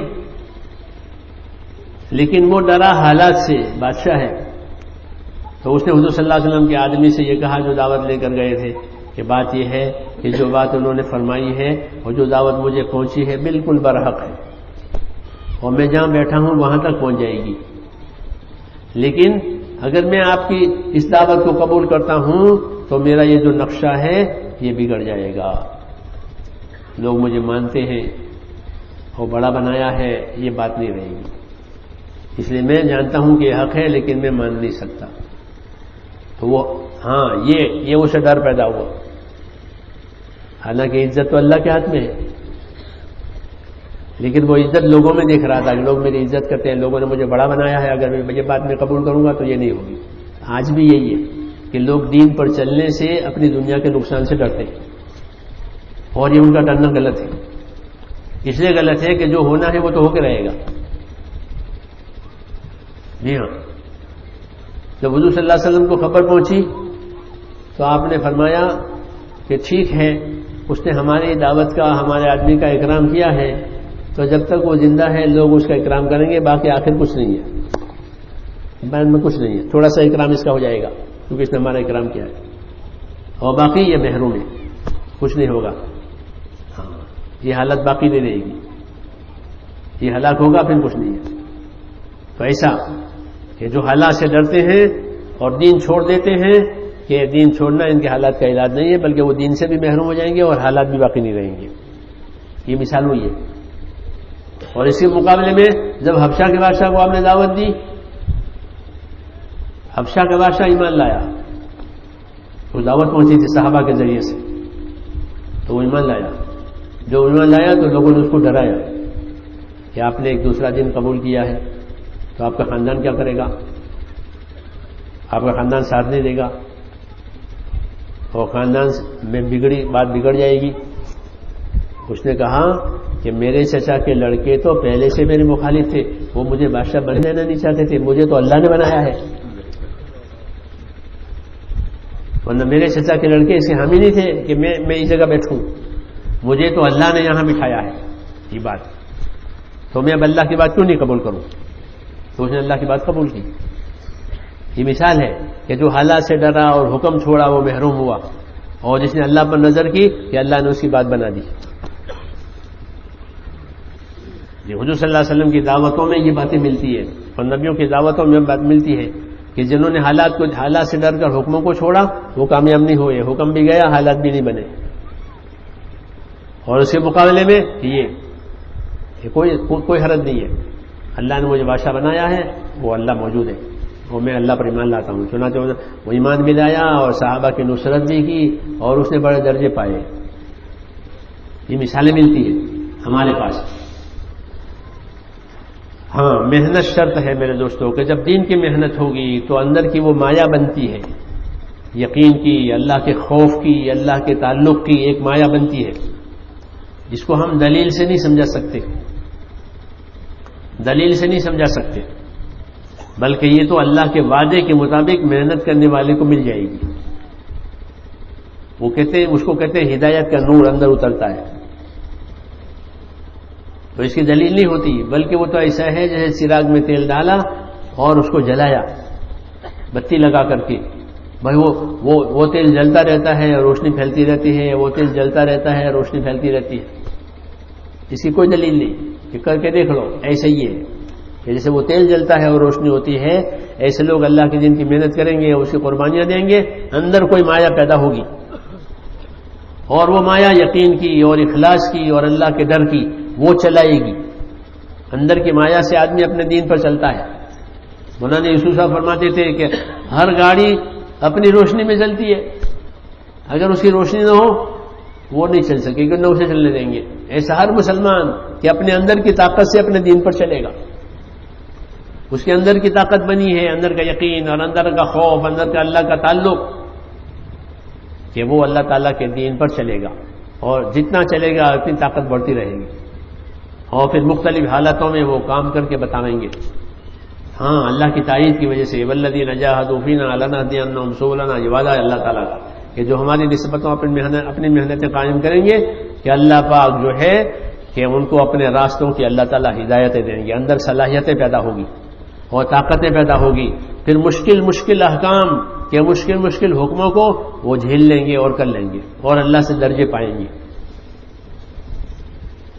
تو اس کا تعلق میرے دوستوں اندر کے یقین سے ہے، اندر کے اخلاص سے ہے کہ یہ چیز پیدا ہو جاوے. اس لیے ہمارا ایمان جو ہے غیب پر ہے، غیب پر، دیکھنے پر نہیں ہے. اور نہ اللہ دکھاتے ہیں، بلکہ اللہ تو غیب کے وعدے کرتے ہیں اور حکموں کے تقاضے رکھتے ہیں کہ یہ حکم ہے اور اس کے بعد یہ ملے گا. اگر کرو گے تو اللہ تعالیٰ یہ دیں گے. بس اس کا یقین آ جاوے اللہ کے وعدے کا، اس کی محنت ہے. جب یقین آئے گا اور وہ اپنے حکموں کو پورا کرے گا، غیب سے اللہ وعدہ پورا کریں گے. حالات ہیں نہیں لیکن حالات اللہ بنا دیں گے. یہی نبی صلی اللہ علیہ وسلم کی زندگی میں ملتا ہے، آپ کی سیرت میں ملتا ہے کہ آپ صلی اللہ علیہ وسلم نے محنت کی. جب آپ نے اپنا کام شروع کیا تو حالات نہایت سنگین ہو گئے، بہت سخت حالات ہو گئے ہر طرف سے، قدرتی بھی ہو گئے اور لوگوں نے بھی حالات پیدا کر دیے مخالفت کے، اور قدرتی طور پر بھی ہوئی. وہ طور پر یہ ہوئے کہ جب کام آپ کے ذمہ آیا اور کام بڑھا تو ابو طالب مر گئے. ابو طالب حمایت کرتے تھے، ایمان تو نہیں لائے تھے لیکن حمایت کرتے تھے، ساتھ دیتے تھے اور بہت حوصلے سے ساتھ دیتے تھے. بوجھ نہیں تھا ان پر کہ ہم تو مر مٹیں گے ان کے لیے، اس لیے کوئی ہمت نہیں کرتا تھا، مگر وہ مر گئے. اور ادھر گھر میں حضرت خدیجہ کا انتقال ہو گیا، بیوی ہاں یہ بیوی رخصت ہو گئی جو بہت مددگار تھی، بہت وفادار تھی. تو گھر میں سے بھی حالات آئے، باہر سے بھی حالات آئے. ہاں گھر میں بچیاں ہیں، آپ جانتے جن میں لڑکیاں ہوں ماں کے بغیر بڑا مسئلہ ہوتا ہے. خالی لڑکیاں ہیں، 4 لڑکیاں ہیں اور ماں نہیں ہے، انہیں کون دیکھے؟ تو گھر کا مسئلہ اور پھر باہر کا مسئلہ. وہ کام کے احکامات آتے ہیں کہ اپنا کام پورا کیجیے، اپنا کام پورا کیجیے. اس لیے حضور صلی اللہ علیہ وسلم پوری توانائی سے اپنا کام پورا کرتے تھے اور امید رکھتے تھے کہ حق تعالیٰ شانہ میرے اس کام کو ہر جگہ پہنچائیں گے. فرماتے تھے کہ کوئی کچا اور پکا مکان باقی نہیں رہے گا. اس لیے ہم کہتے ہیں مکانوں تک پہنچ جانا. کہاں تک پہنچ جانا؟ کہ لوگوں کے مکانوں تک پہنچ جاؤ. کیونکہ آپ فرماتے لا یبقى بیت مدر ولا وبر کہ کوئی کچا اور پکا گھر باقی نہیں رہے گا مگر اللہ تعالیٰ میرا یہ کام آپ پہنچا دیں گے. اگر قبول کریں گے تو عزت کے ساتھ، نہیں قبول کریں گے تو اللہ انہیں ذلیل کرے گا اور اپنا کام پہنچا دے گا. ایک ایک گھر کچا اور پکا.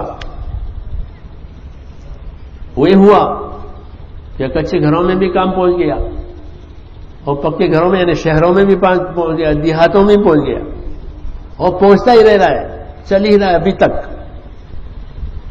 عجیب بات ہے یہ کہ آپ صلی اللہ علیہ وسلم کا کام کسی زمانے میں رکا ہی نہیں اور مٹا ہی نہیں کہ مٹانے والے بہت آئے کہ اس کو مٹائیں، اس کو ختم کریں کہ نہیں ہوگا یہ، بلکہ اللہ تعالیٰ اس کو چلا دیں گے. ہاں اس یقین کے ساتھ آپ نے کیا ہے کہ کوئی کچا اور پکا مکان باقی رہے گا. ہاں کہ دنیا کے مالدار ملکوں میں بھی جائے گا یہ کام، دنیا کے غریب ملکوں میں بھی جائے گا، غریبوں کے طبقے میں بھی جائے گا، مالداروں کے طبقے میں بھی جائے گا، اونچے لوگ بھی اس کو لیں گے اور نیچے لوگ بھی لیں گے. کیسے؟ کہ اللہ کی قدرت سے. یہ کام کے ساتھ اللہ کی قدرت ہے، جب کام ہوگا اللہ اپنی قدرت دکھاویں گے. تو محنت کے بعد جو قربانیاں وجود میں آتی ہے کہ وہ قربانیاں اللہ تعالیٰ کے وعدوں کو نیچے لاتی ہے آسمان سے. ہاں مددیں اترتی ہیں اور مدد کے بہت راستے ہیں اللہ کے یہاں. ہر نبی کی الگ الگ مدد ہوئی ہے. ہاں الگ الگ، کہ کسی کی مدد ہوا سے ہوئی، کسی کی مدد پانی سے ہوئی، کسی کی مدد کیسی ہوئی. الگ الگ مدد ہے. اللہ کے یہاں مدد کے بھی بہت طریقے ہیں. امت کو سنایا ہے اللہ نے. ہاں کہ نبی ہیں کہ محل میں بھی پہنچے ہیں اور جیل میں بھی پہنچے ہیں.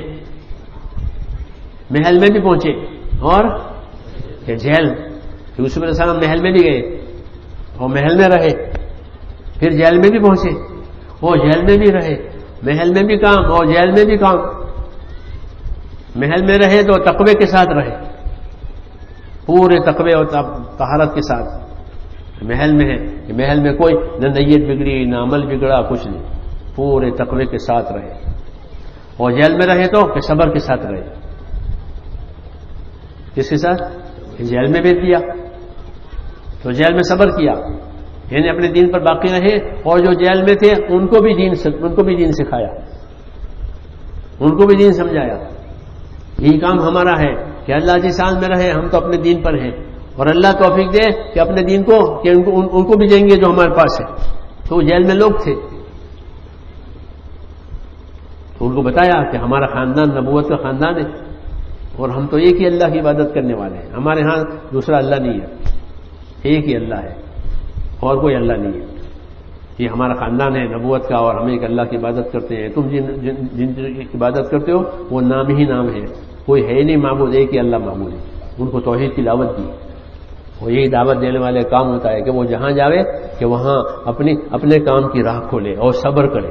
یہ میں نے اس کا سنا ماتوک کا، وہ ماتوک جن کے پاؤں فالج ہو گئے تو ایک دفعہ ان کو مولانا سعید صاحب نے اکیلا بھیجا مکے سے.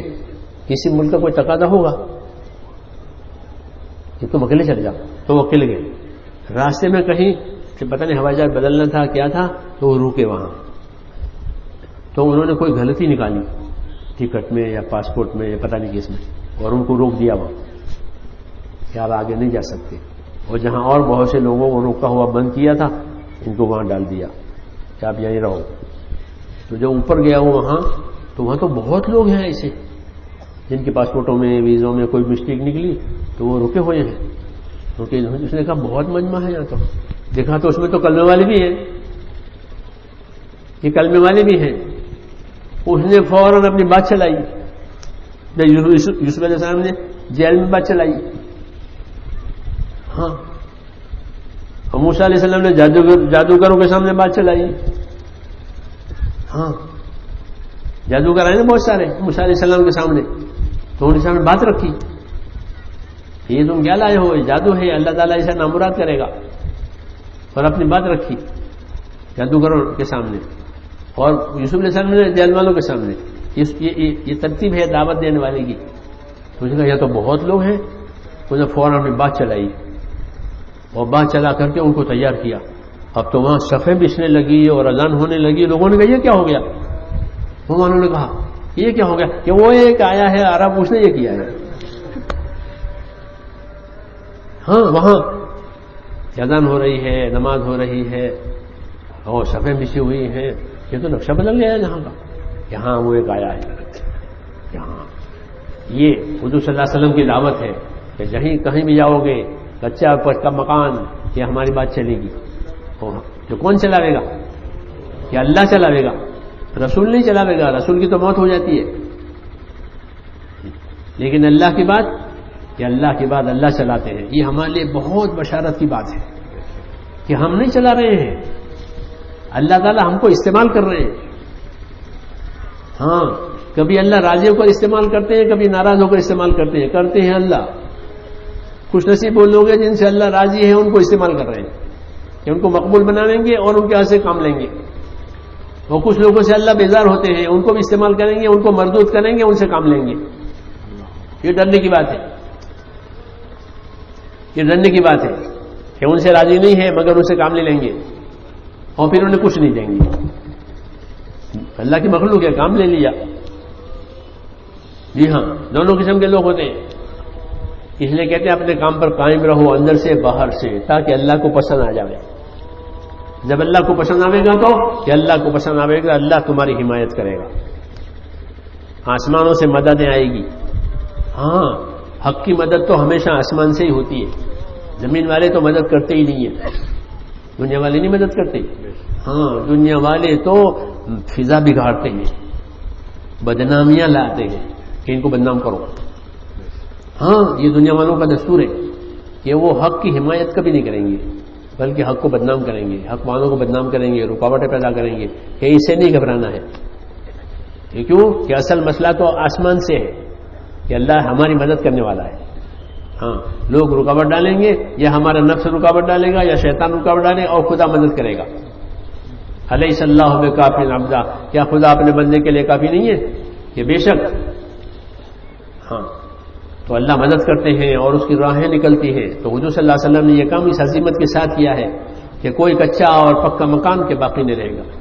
چنانچہ وہ ہوا. ہاں، یہ ضرور بات ہوئی کہ جو ساتھی آپ کے ساتھ کام کرنے والے تھے، ان پر کچھ حالات آئے، ان کا کوئی نقصان ہوا. یہ ہوا تو یہ نقصان نہیں ہوا ہے، بلکہ یہ تو قربانی بنی ہے.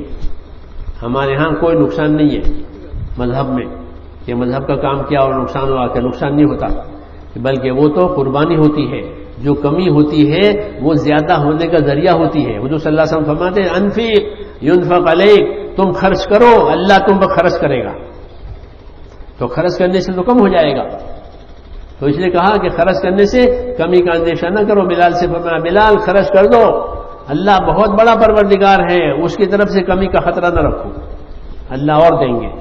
تو ہمارے ہاں جو نقصان ہوتا ہے میرے دوستو، کہ وہ نقصان تو قربانی کا ذریعہ بنتا ہے. اور اس قربانی کی وجہ سے کہ اس قربانی کی وجہ سے بندہ خدا سے قریب ہو جاتا ہے. قربانی کا مطلب یہ ہوتا ہے کہ بندہ اللہ سے قریب ہو گیا. جب اللہ سے قریب ہو گیا تو اللہ تعالیٰ اس کی ہر داد درخواست قبول کریں گے، کیونکہ وہ اللہ کے بہت قریب کا ہے. مولانا یوسف رحمۃ اللہ سمجھاتے تھے کہ قربانی سے کیا ہوگا، کہ قربانیوں سے تم خدا سے قریب ہو جاؤ گے، اور قریب ہو جاؤ گے تو جو مانگو گے وہ دے دیں گے. ایک ڈاکٹر صاحب، وہ حضرت سے بہت بے تکلف تھے، تو وہ یہ کہتے تھے کہ حضرت ایک بات تو آپ روزانہ ہم سنتے ہیں کہ ہدایت کون دے گا؟ ہدایت تو اللہ ہی دے اور کوئی نہ دے، اور اللہ ہدایت نہ دے تو پھر کوئی نبی نہیں، کوئی ولی نہیں، کوئی نہیں دے سکتا. اللہ ہدایت دیتا ہے، اسے اور کوئی نہیں دے سکتا. یہ بات ہم روزانہ آپ سے سنتے ہیں کہ ایک ہی اللہ کرنے والا ہے، کوئی دوسرا کرنے والا نہیں. اللہ نہ دے تو کوئی نہیں دے سکتا. ہاں، بات تو یہی ہے کہ روزی بھی اللہ دے، حیات بھی اللہ دے، موت بھی اللہ دے، ہدایت بھی اللہ دے، اور کوئی نہیں دے. تو جب اللہ ہی دے گا تو ملے گی، نہیں دے گا تو نہیں ملے گی. تو وہ ڈاکٹر کہنے لگے کہ پھر آپ ہم کو ساری دنیا کا چکر کیوں دیتے ہیں کہ یہاں جاؤ وہاں جاؤ، یہاں کی جماعت بھیجو وہاں کی جماعت بھیجو. یہ چکر آپ کو ہدایت دینا ہوگا تو اللہ دے گا، نہیں دے گا تو ہمارے چکر لگانے سے کیا ہوگا. یہ انہوں نے سوال کیا کہ آپ تقاضے پیدا فرماتے ہیں اور یہاں بھیجو وہاں بھیجو. تو فرمایا بات یہی ہے کہ اللہ ہی ہدایت دینے والا ہے اور کوئی نہیں. باقی رہا تمہارا چکر کاٹنا دنیا کا اور اپنی جان مان لے کر پھرنا، یہ تمہارا چکر کاٹنا اور تمہارا جو ہے جان مال کو لے کر کے پھرنا یہ تمہاری قربانی ہے، اور قربانی کی وجہ سے تم خدا سے قریب ہو جاؤ گے۔ جب قریب ہو جاؤ گے اور کہو گے کہ ہم کو ہدایت چاہیے تو ہدایت دے دیں گے، تمہیں قریب کریں گے اور قریب کر کے تمہاری سنیں گے، پھر تمہاری دعائیں قبول ہوگی۔ تم جس کی ہدایت کی دعا مانگو گے اس کو ہدایت ہو جائے گی۔ حضرت عمر کی ہدایت کی دعا مانگی حضور نے کہ اللہ عمر کو ہدایت ہو جائے، تو عمر کو ہدایت ہو گئی۔ ہاں، ابو ہریرہ کی ماں کے لیے دعا مانگی حضور صلی اللہ علیہ وسلم۔ ابو ہریرہ کی ماں مشرک، وہ مانتی نہیں تھی، ابو ہریرہ پریشان تھے اس کے نہ ماننے سے۔ انہوں نے حضور سے درخواست یا رسول اللہ میری ماں مشرک ہے، وہ مانتی نہیں ہے، آپ دعا فرما دیں، میری ماں مشرک ہے۔ حضور نے دعا فرمائی، ابو ہریرہ کی ماں کو ہدایت ہو گئی۔ ہاں، کہ قریب والے کی سنی جاتی ہے، نبی ہوتا ہے اللہ سے قریب، پھر جو نبی کے نقش قدم پر ہوتے ہیں وہ بھی قریب ہوتے ہیں، اس لیے ان کی دعاؤں پر ہدایت آتی ہے، ان کی دعاؤں کو اللہ تعالیٰ رد نہیں کرتا۔ اس لیے ہمیں جیسے اور بہت سے انعامات اللہ کی طرف سے ملنے والے ہوتے ہیں، ان میں سے ایک انعام میرے دوستو دعاؤں کا انعام بھی ہم کو دیا گیا ہے۔ اس امت کو ان کے پاس دعائیں ہیں بہت، حضور صلی اللہ علیہ وسلم کو بہت دعائیں سکھائی ہے کہ یہ دعا مانگنا، یہ دعا مانگنا، یہ دعا مانگنا۔ ہاں، لیکن دعا والا بن کے دعا مانگنا، یہ بات ہے کہ جب محنت ہوگی، قربانی ہوگی تو یہ اس قابل ہو جائیں گے اللہ کے دربار میں کہ ان کی جو دعا ہوگی وہ قابل قبول ہو جائے گی، پھر جو مانگے وہ دیں گے۔ جب میں پہلی مرتبہ نظام الدین پہنچا تو حضرت جی بیان فرما رہے تھے مولانا یوسف رحمۃ اللہ علیہ، تو ابی بن کعب کا قصہ سنا رہے تھے کہ ابی بن کعب اور ان کا قافلہ جو ہے جا رہا ہے اور بارش ہوئی، تو ابی بن کعب نے دعا مانگی کہ پروردگار بارش تو سب کی ضرورت کی چیز ہے، اس کو تو رکوانا نہیں ہے، یہ تو ہوتی رہے، لیکن یا اللہ میرا سامان، میرا کپڑا نہ بھیگے، میرا کپڑے نہ بھیگے، بارش تو ہوتی رہے، سب کی ضرورت کی چیز ہے، اسے نہیں رکوا سکتے، مگر میرے کپڑے نہ بھیگے۔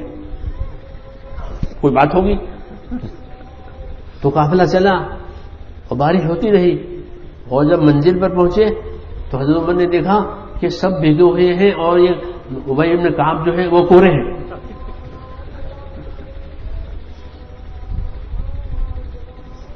فرمایا ابی تمہارے کپڑے کورے ہیں، سب کے بھیگے؟ کہ ہاں میں نے اپنے پروردگار سے دعا مانگی تھی، ہاں کہ میرے کپڑے نہ بھیگے، تو وہ منظور ہو گئی۔ یہاں دعا، دعوت اور دعا، حضرت فرماتے تھے دعوت اور دعا، کہ اللہ کے دین کی دعوت اور محنت، اور پھر کہ اوپر جو انعام ملے گا وہ دعا کا انعام ملے گا۔ یہ بڑی طاقت ہے جو اللہ کی ہے، وہ ساتھ ہو جاتی ہے، دعا اللہ کی طاقت کا نام ہے، وہ ان کے ساتھ ہو جاتی ہے، اور وہ کبھی اسباب کے ساتھ قبول کرتے ہیں، کبھی اسباب کے خلاف قبول کرتے ہیں، جیسے بارش ہو اور کپڑا نہ بھیگے ایسا ہو نہیں سکتا، اور جنگل میں، لیکن اللہ میں طاقت ہے یہ کپڑا نہ بھیگنے دے، ہاں پانی برستا رہے کپڑا نہ بھیگنے دے، کہ خدا کی طاقت میں ہے یہ مخصوص طاقت ہے جو مخصوص بندوں کے لیے ظاہر ہوگی، جیسے ابراہیم علیہ السلام کو آگ میں جلنے نہیں دیا، ورنہ آگ میں کون بچے؟ کوئی بچ سکتا ہے کہ آگ میں نہیں بچ سکتا، خصوصاً جب ڈالا جائے دشمنی سے تو کون بچے گا؟ لیکن اللہ بچانا چاہے تو کہ اللہ بچا لیں گے۔ کہ کیسے بچائیں گے؟ کہ جس قدرت سے اس کو آگ کو پیدا کیا ہے اسی قدرت سے اس کی تاثیر کو بھی ختم کر سکتے ہیں، اس کی تاثیر کو استعمال کریں گے کہ سب کو جلاوے ابراہیم کو نہ جلاوے۔ ہاں تو ایسا ہوا قدرت سے کہ آگ نہیں جلا رہی ہے، یونس علیہ السلام کو مچھلی نہیں کھا رہی ہے، جی ہاں نگل گئی ہے اور نہیں کھا رہی ہے، ہاں کیوں؟ کہ وہ اللہ کے حکم کے تابع ہیں، اس لیے مچھلی باہر ڈال دیا اور زندہ ڈالا۔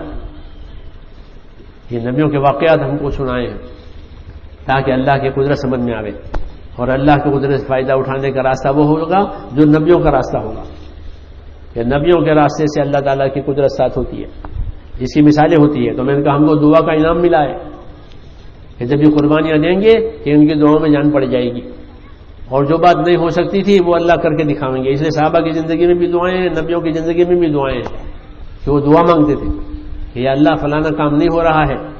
ہاں تو ایسے لوگ تھے صحابہ کے اندر کہ جن کی دعائیں ہر وقت قبول ہوتی تھی, ہر وقت. سعد ابن ابی وقاص تھے, براء ابن مالک تھے, ہاں, اور خلفائے راشدین تھے, یہ حضرات کہ ان کی دعائیں قبول ہوتی تھی. تو لوگ مسئلہ ان کے سامنے لاتے تھے کہ اب مسئلہ حد سے آگے نکل گئے ہے, آپ دعا مانگیں, پھر ان سے دعا کرواتے تھے اور دعا کر کے مسائل کو حل کرا لیتے تھے.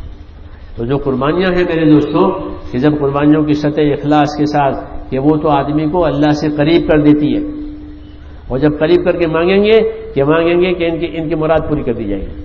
یہ بھی ایک انعام ہے اللہ تعالیٰ کا, جسے ہدایت انعام ہے کہ دعا بھی انعام ہے, اور پتہ نہیں کیا کیا انعام اللہ تعالیٰ نے اس کے پیچھے رکھے ہیں.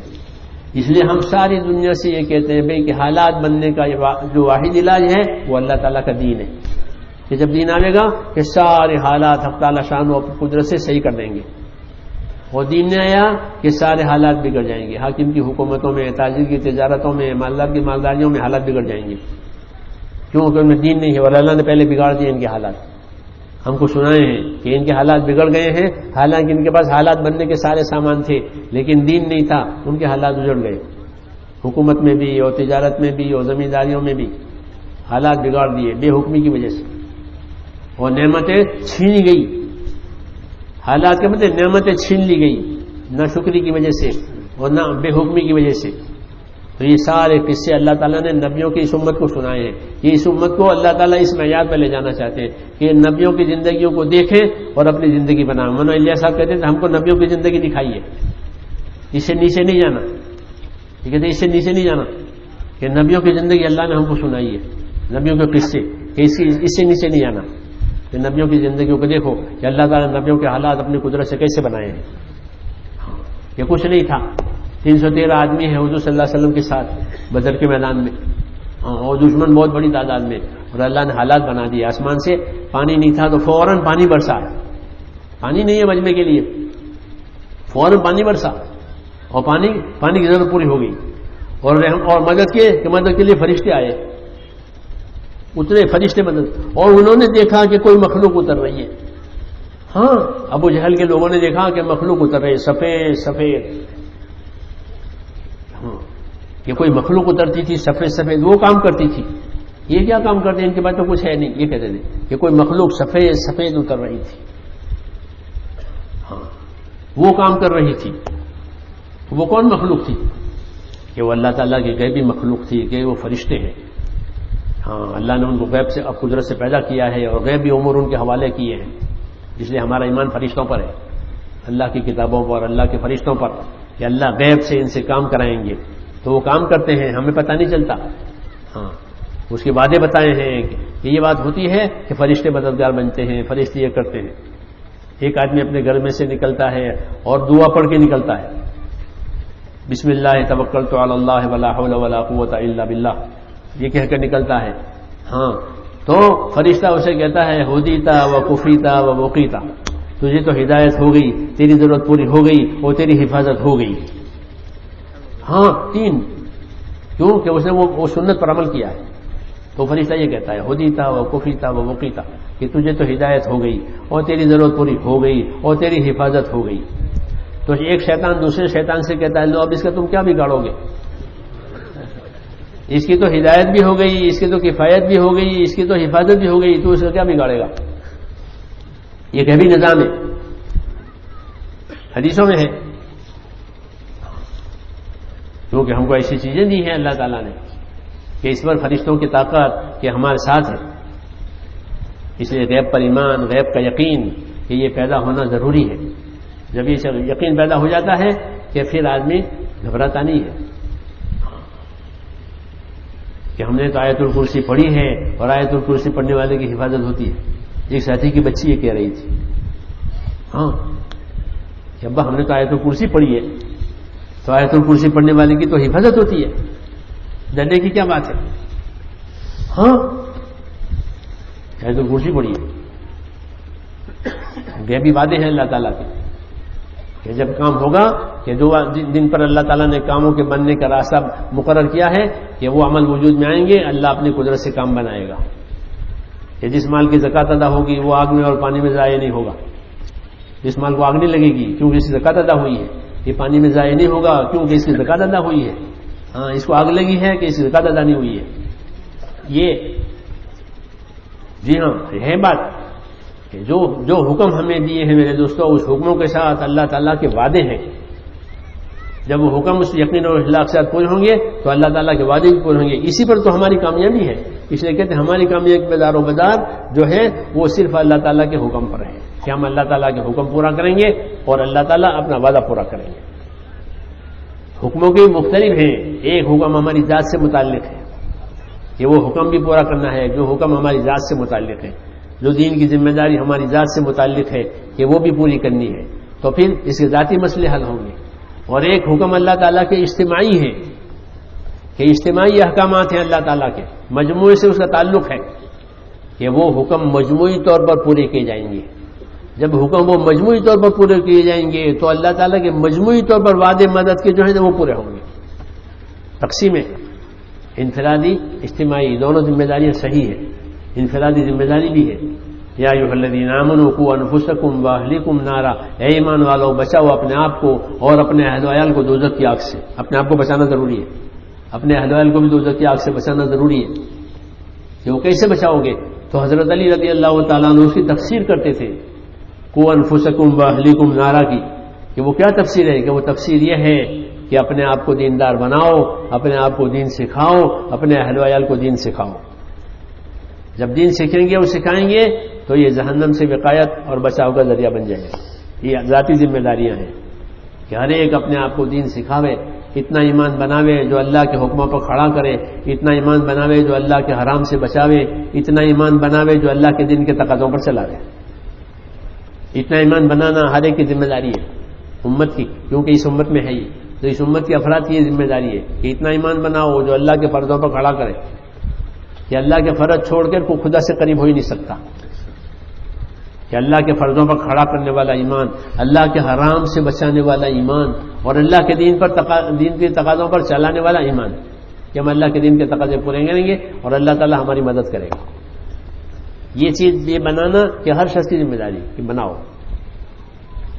مجموعی ذمہ داری اللہ نے ہم پر ڈالی ہے، وہ کیا کہ اللہ کے دین کے مددگار بنو، مجموعی ذمہ داری ہے۔ سارے ایمان والوں سے خطاب کر کے یہ بات کہیے یا ایھا الذین آمنوا کونوا انصار اللہ، اے ایمان والو تم سارے کے سارے اللہ کے دین کے مددگار بن جاؤ، سب کو، عالم عامی غریب امیر سب، شہری دیہاتی سب اپنے دین کے مددگار بنو، کہ اپنے اندر دین پیدا کرو اور اپنے دین کے مددگار بنو۔ اپنے دین کی مدد کی مثال ایسی ہے جیسے اپنی زمین کو پانی دینا۔ اگر زمیندار اپنی زمین کو پانی نہیں دیتا کچھ فائدہ نہیں ہوگا، جو ہے وہ بھی سوکھ جائے گا۔ مسلمان اپنے دین کی مدد نہیں کرے گا تو اس کا دین سوکھ جائے گا، پھر اس کے دین کا جو نفع ہے، دین کی جو کامیابی وہ نہیں آئے گی، نقصان ہوگا۔ چنانچہ جب دین کی نصرت رک گئی ہے تو لوگوں کی زندگیوں سے دین مٹ گیا، بہت سے لوگ رسول کو نہیں جانتے، ہاں کیونکہ اعتقادی چیز ہے، رسول کو دیکھنے کی چیز تو ہے نہیں کہ دیکھ لے، تو نہیں معلوم ہے انہیں رسول کون ہے۔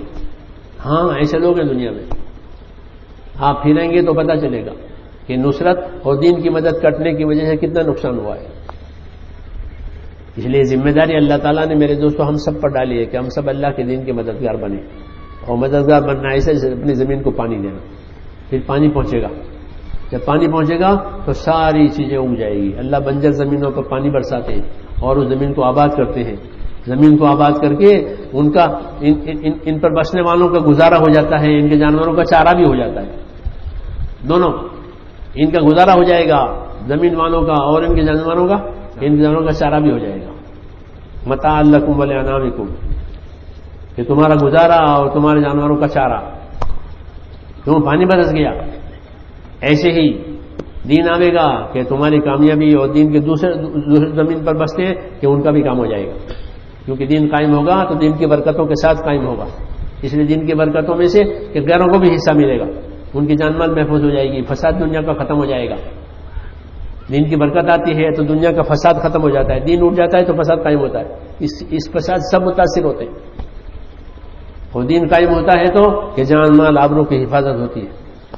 جی ہاں، یہ محمد صلی اللہ علیہ وسلم کی معاشرت ہے، محمد صلی اللہ علیہ وسلم کا ماحول ہے کہ جب یہ دین قائم ہوگا کہ جان مال آبرو محفوظ ہو جاتے ہیں، کوئی کسی سے خطرہ نہیں محسوس کرتا.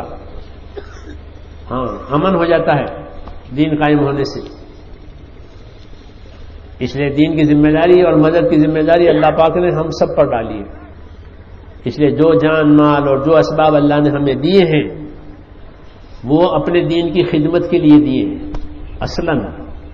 اصل وہ اسباب کے دین کے لیے دیے ہیں کہ یہ اسباب لو اور دین پر رہو. جیسے زندگی ملی ہے عبادت کے لیے، گناہ کرنے کے لیے نہیں ملی ہے، عبادت کے لیے ملی. ایسے دنیا کے اسباب کہ دنیا کے جو اسباب اللہ نے ہمیں دیے ہیں کہ دین کی خدمت نصرت کے لیے دی ہے. اس لیے اس کی ترتیب بنانی ہے.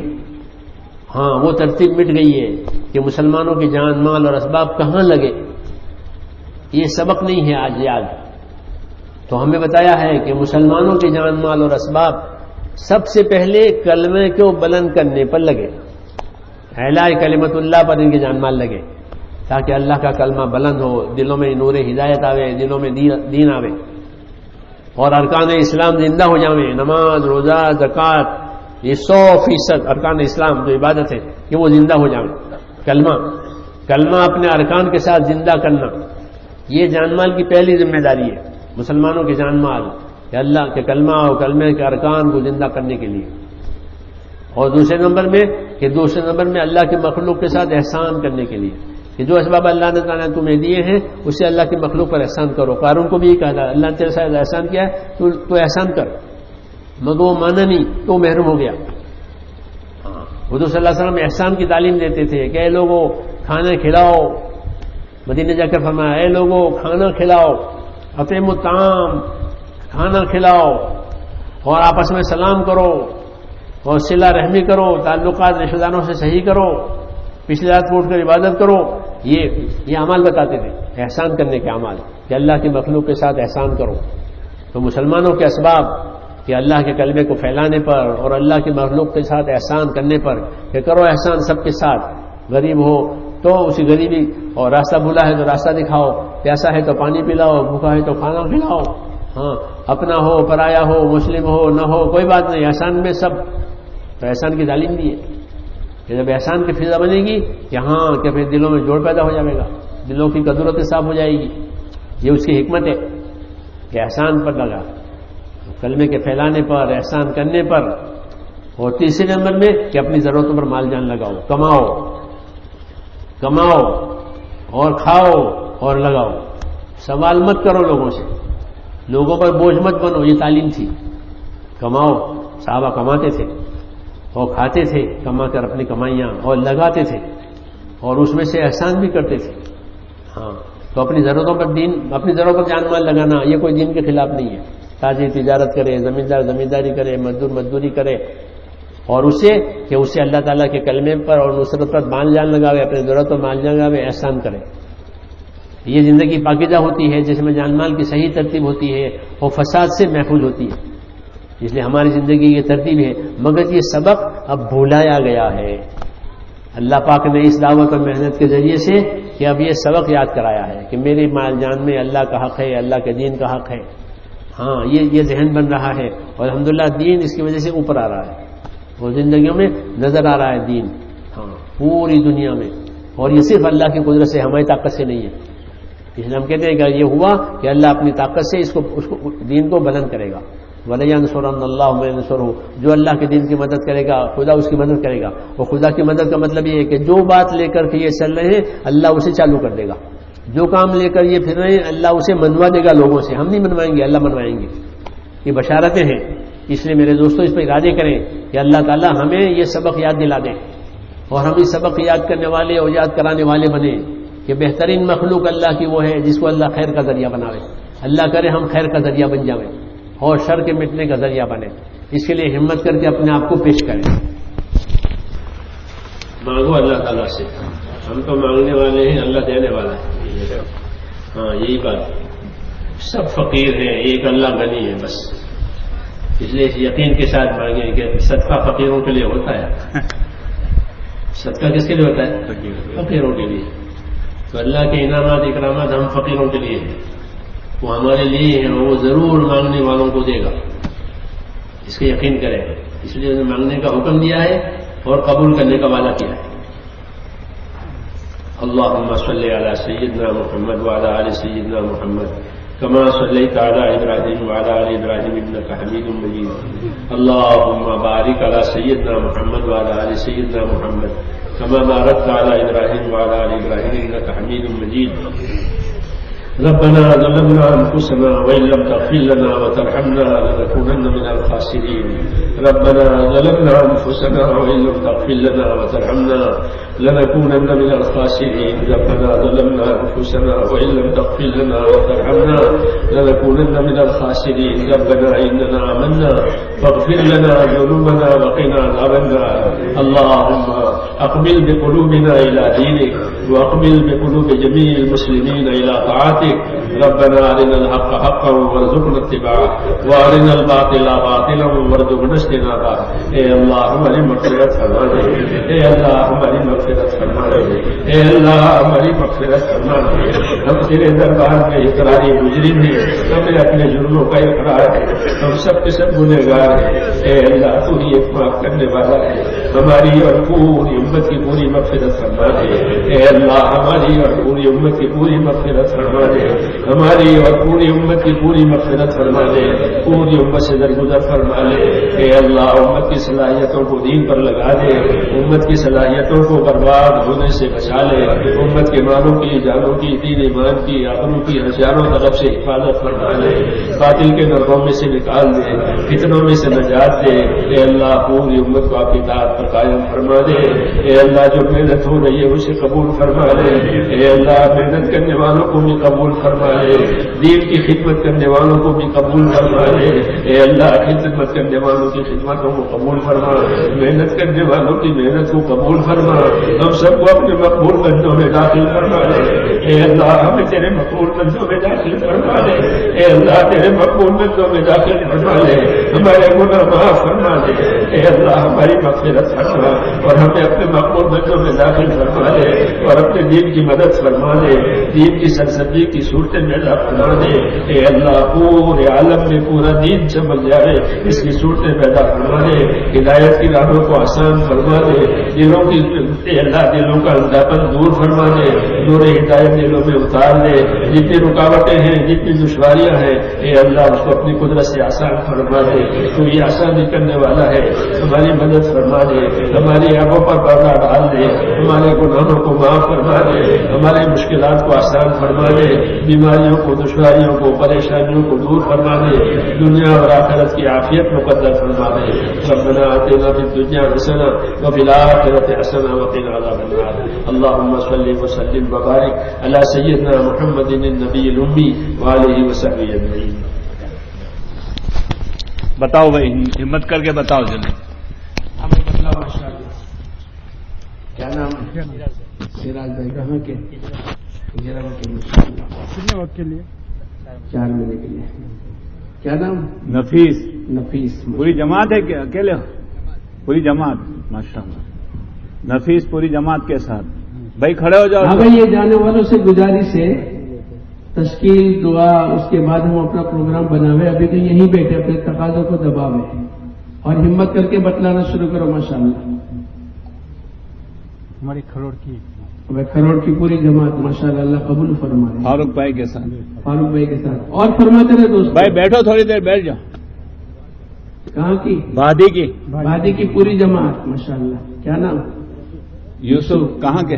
یہ کاپودرا کے۔ کاپودرا کے۔ کیا نام جوان؟ یوسف بھائی۔ محمد پانولی کی۔ ماشاءاللہ۔ کیا نام؟ ہاسوٹ کی 2 جماعتیں۔ کون کون ہے؟ شکیل اور ہاں عبدالستار بھائی ماشاءاللہ۔ اور فرماتے رہے ماشاءاللہ۔ اور بتاؤ بھائی۔ کہاں کی؟ کھڑے ہو بولو۔ ہسرون کی ایک جماعت۔ کیا نام؟ انکلیشور کی ایک۔ انکلیشور کی۔ محمد حنیف۔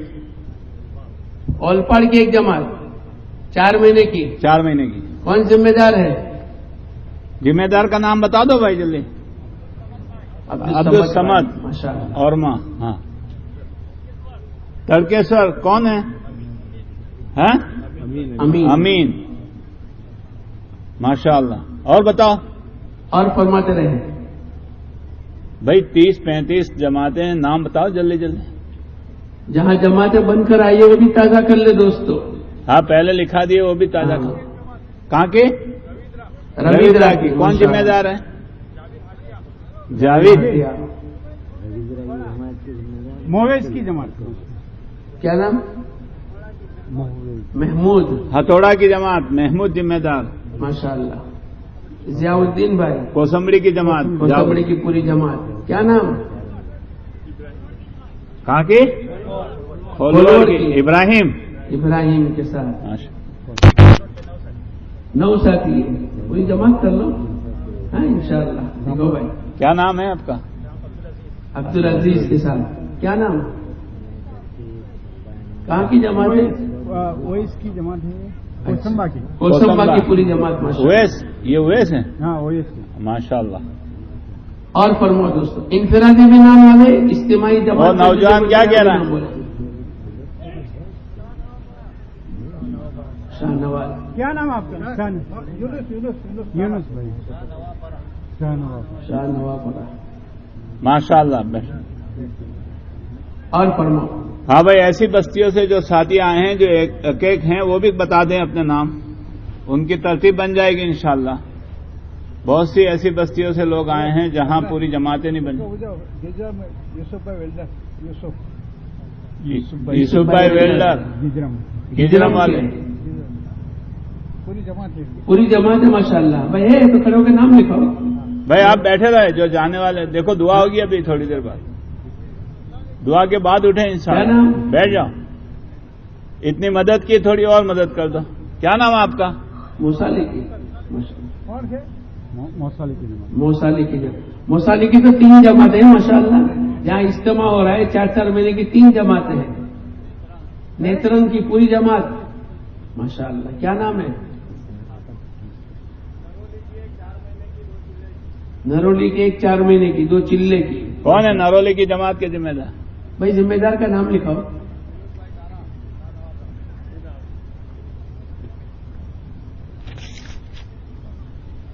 اور فرماؤ دوستو کیا نام؟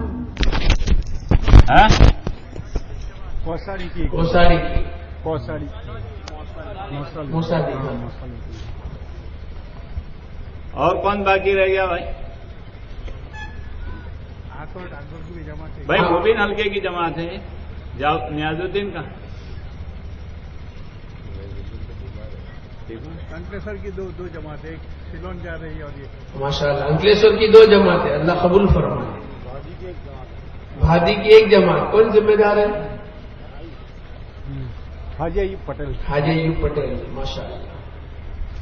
اور فرماتے رہے دوستو. یہ کیا نام ہے بھائی؟ لکھائی کہ نہیں؟ ہارون. لکھائی کہ فاروق بھائی کے. فاروق بھائی کے بھی آگے. بھائی بیٹھو نوجوان. اور کون؟ تھوڑی دیر بیٹھ کیا جاؤ. نام؟ او پیارو. لو یہ نیاز الدین بول رہے. پوری جماعت ہے ماشاء اللہ. ہاں مہویز. ماشاء اللہ. چھوٹے چھوٹے دیہات سے جماعت بن کر آئی ہے 4 مہینے کی. اللہ قبول فرمائے. اور فرماتے رہے. اللہ بہت قبول فرما. دیکھو بیٹھنے پر نام آ رہے ہیں. عمر والا آلونج یہ تمام احباب بھی آئے بھائی جماعت لے کر. ذرا کھڑے ہو کے پیش کرو.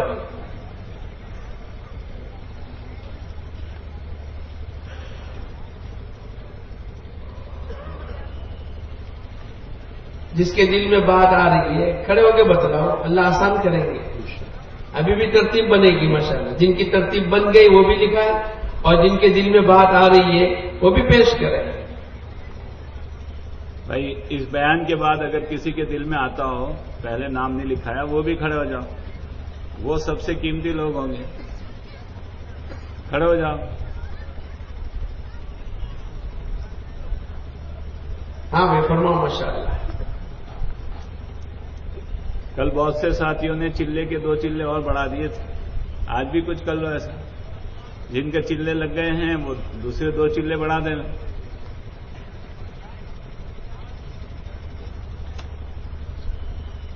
کون ہمت کرتا ہے بولو ماشاءاللہ.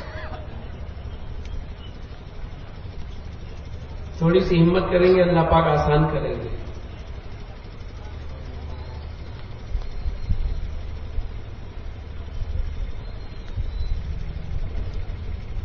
ماشاءاللہ.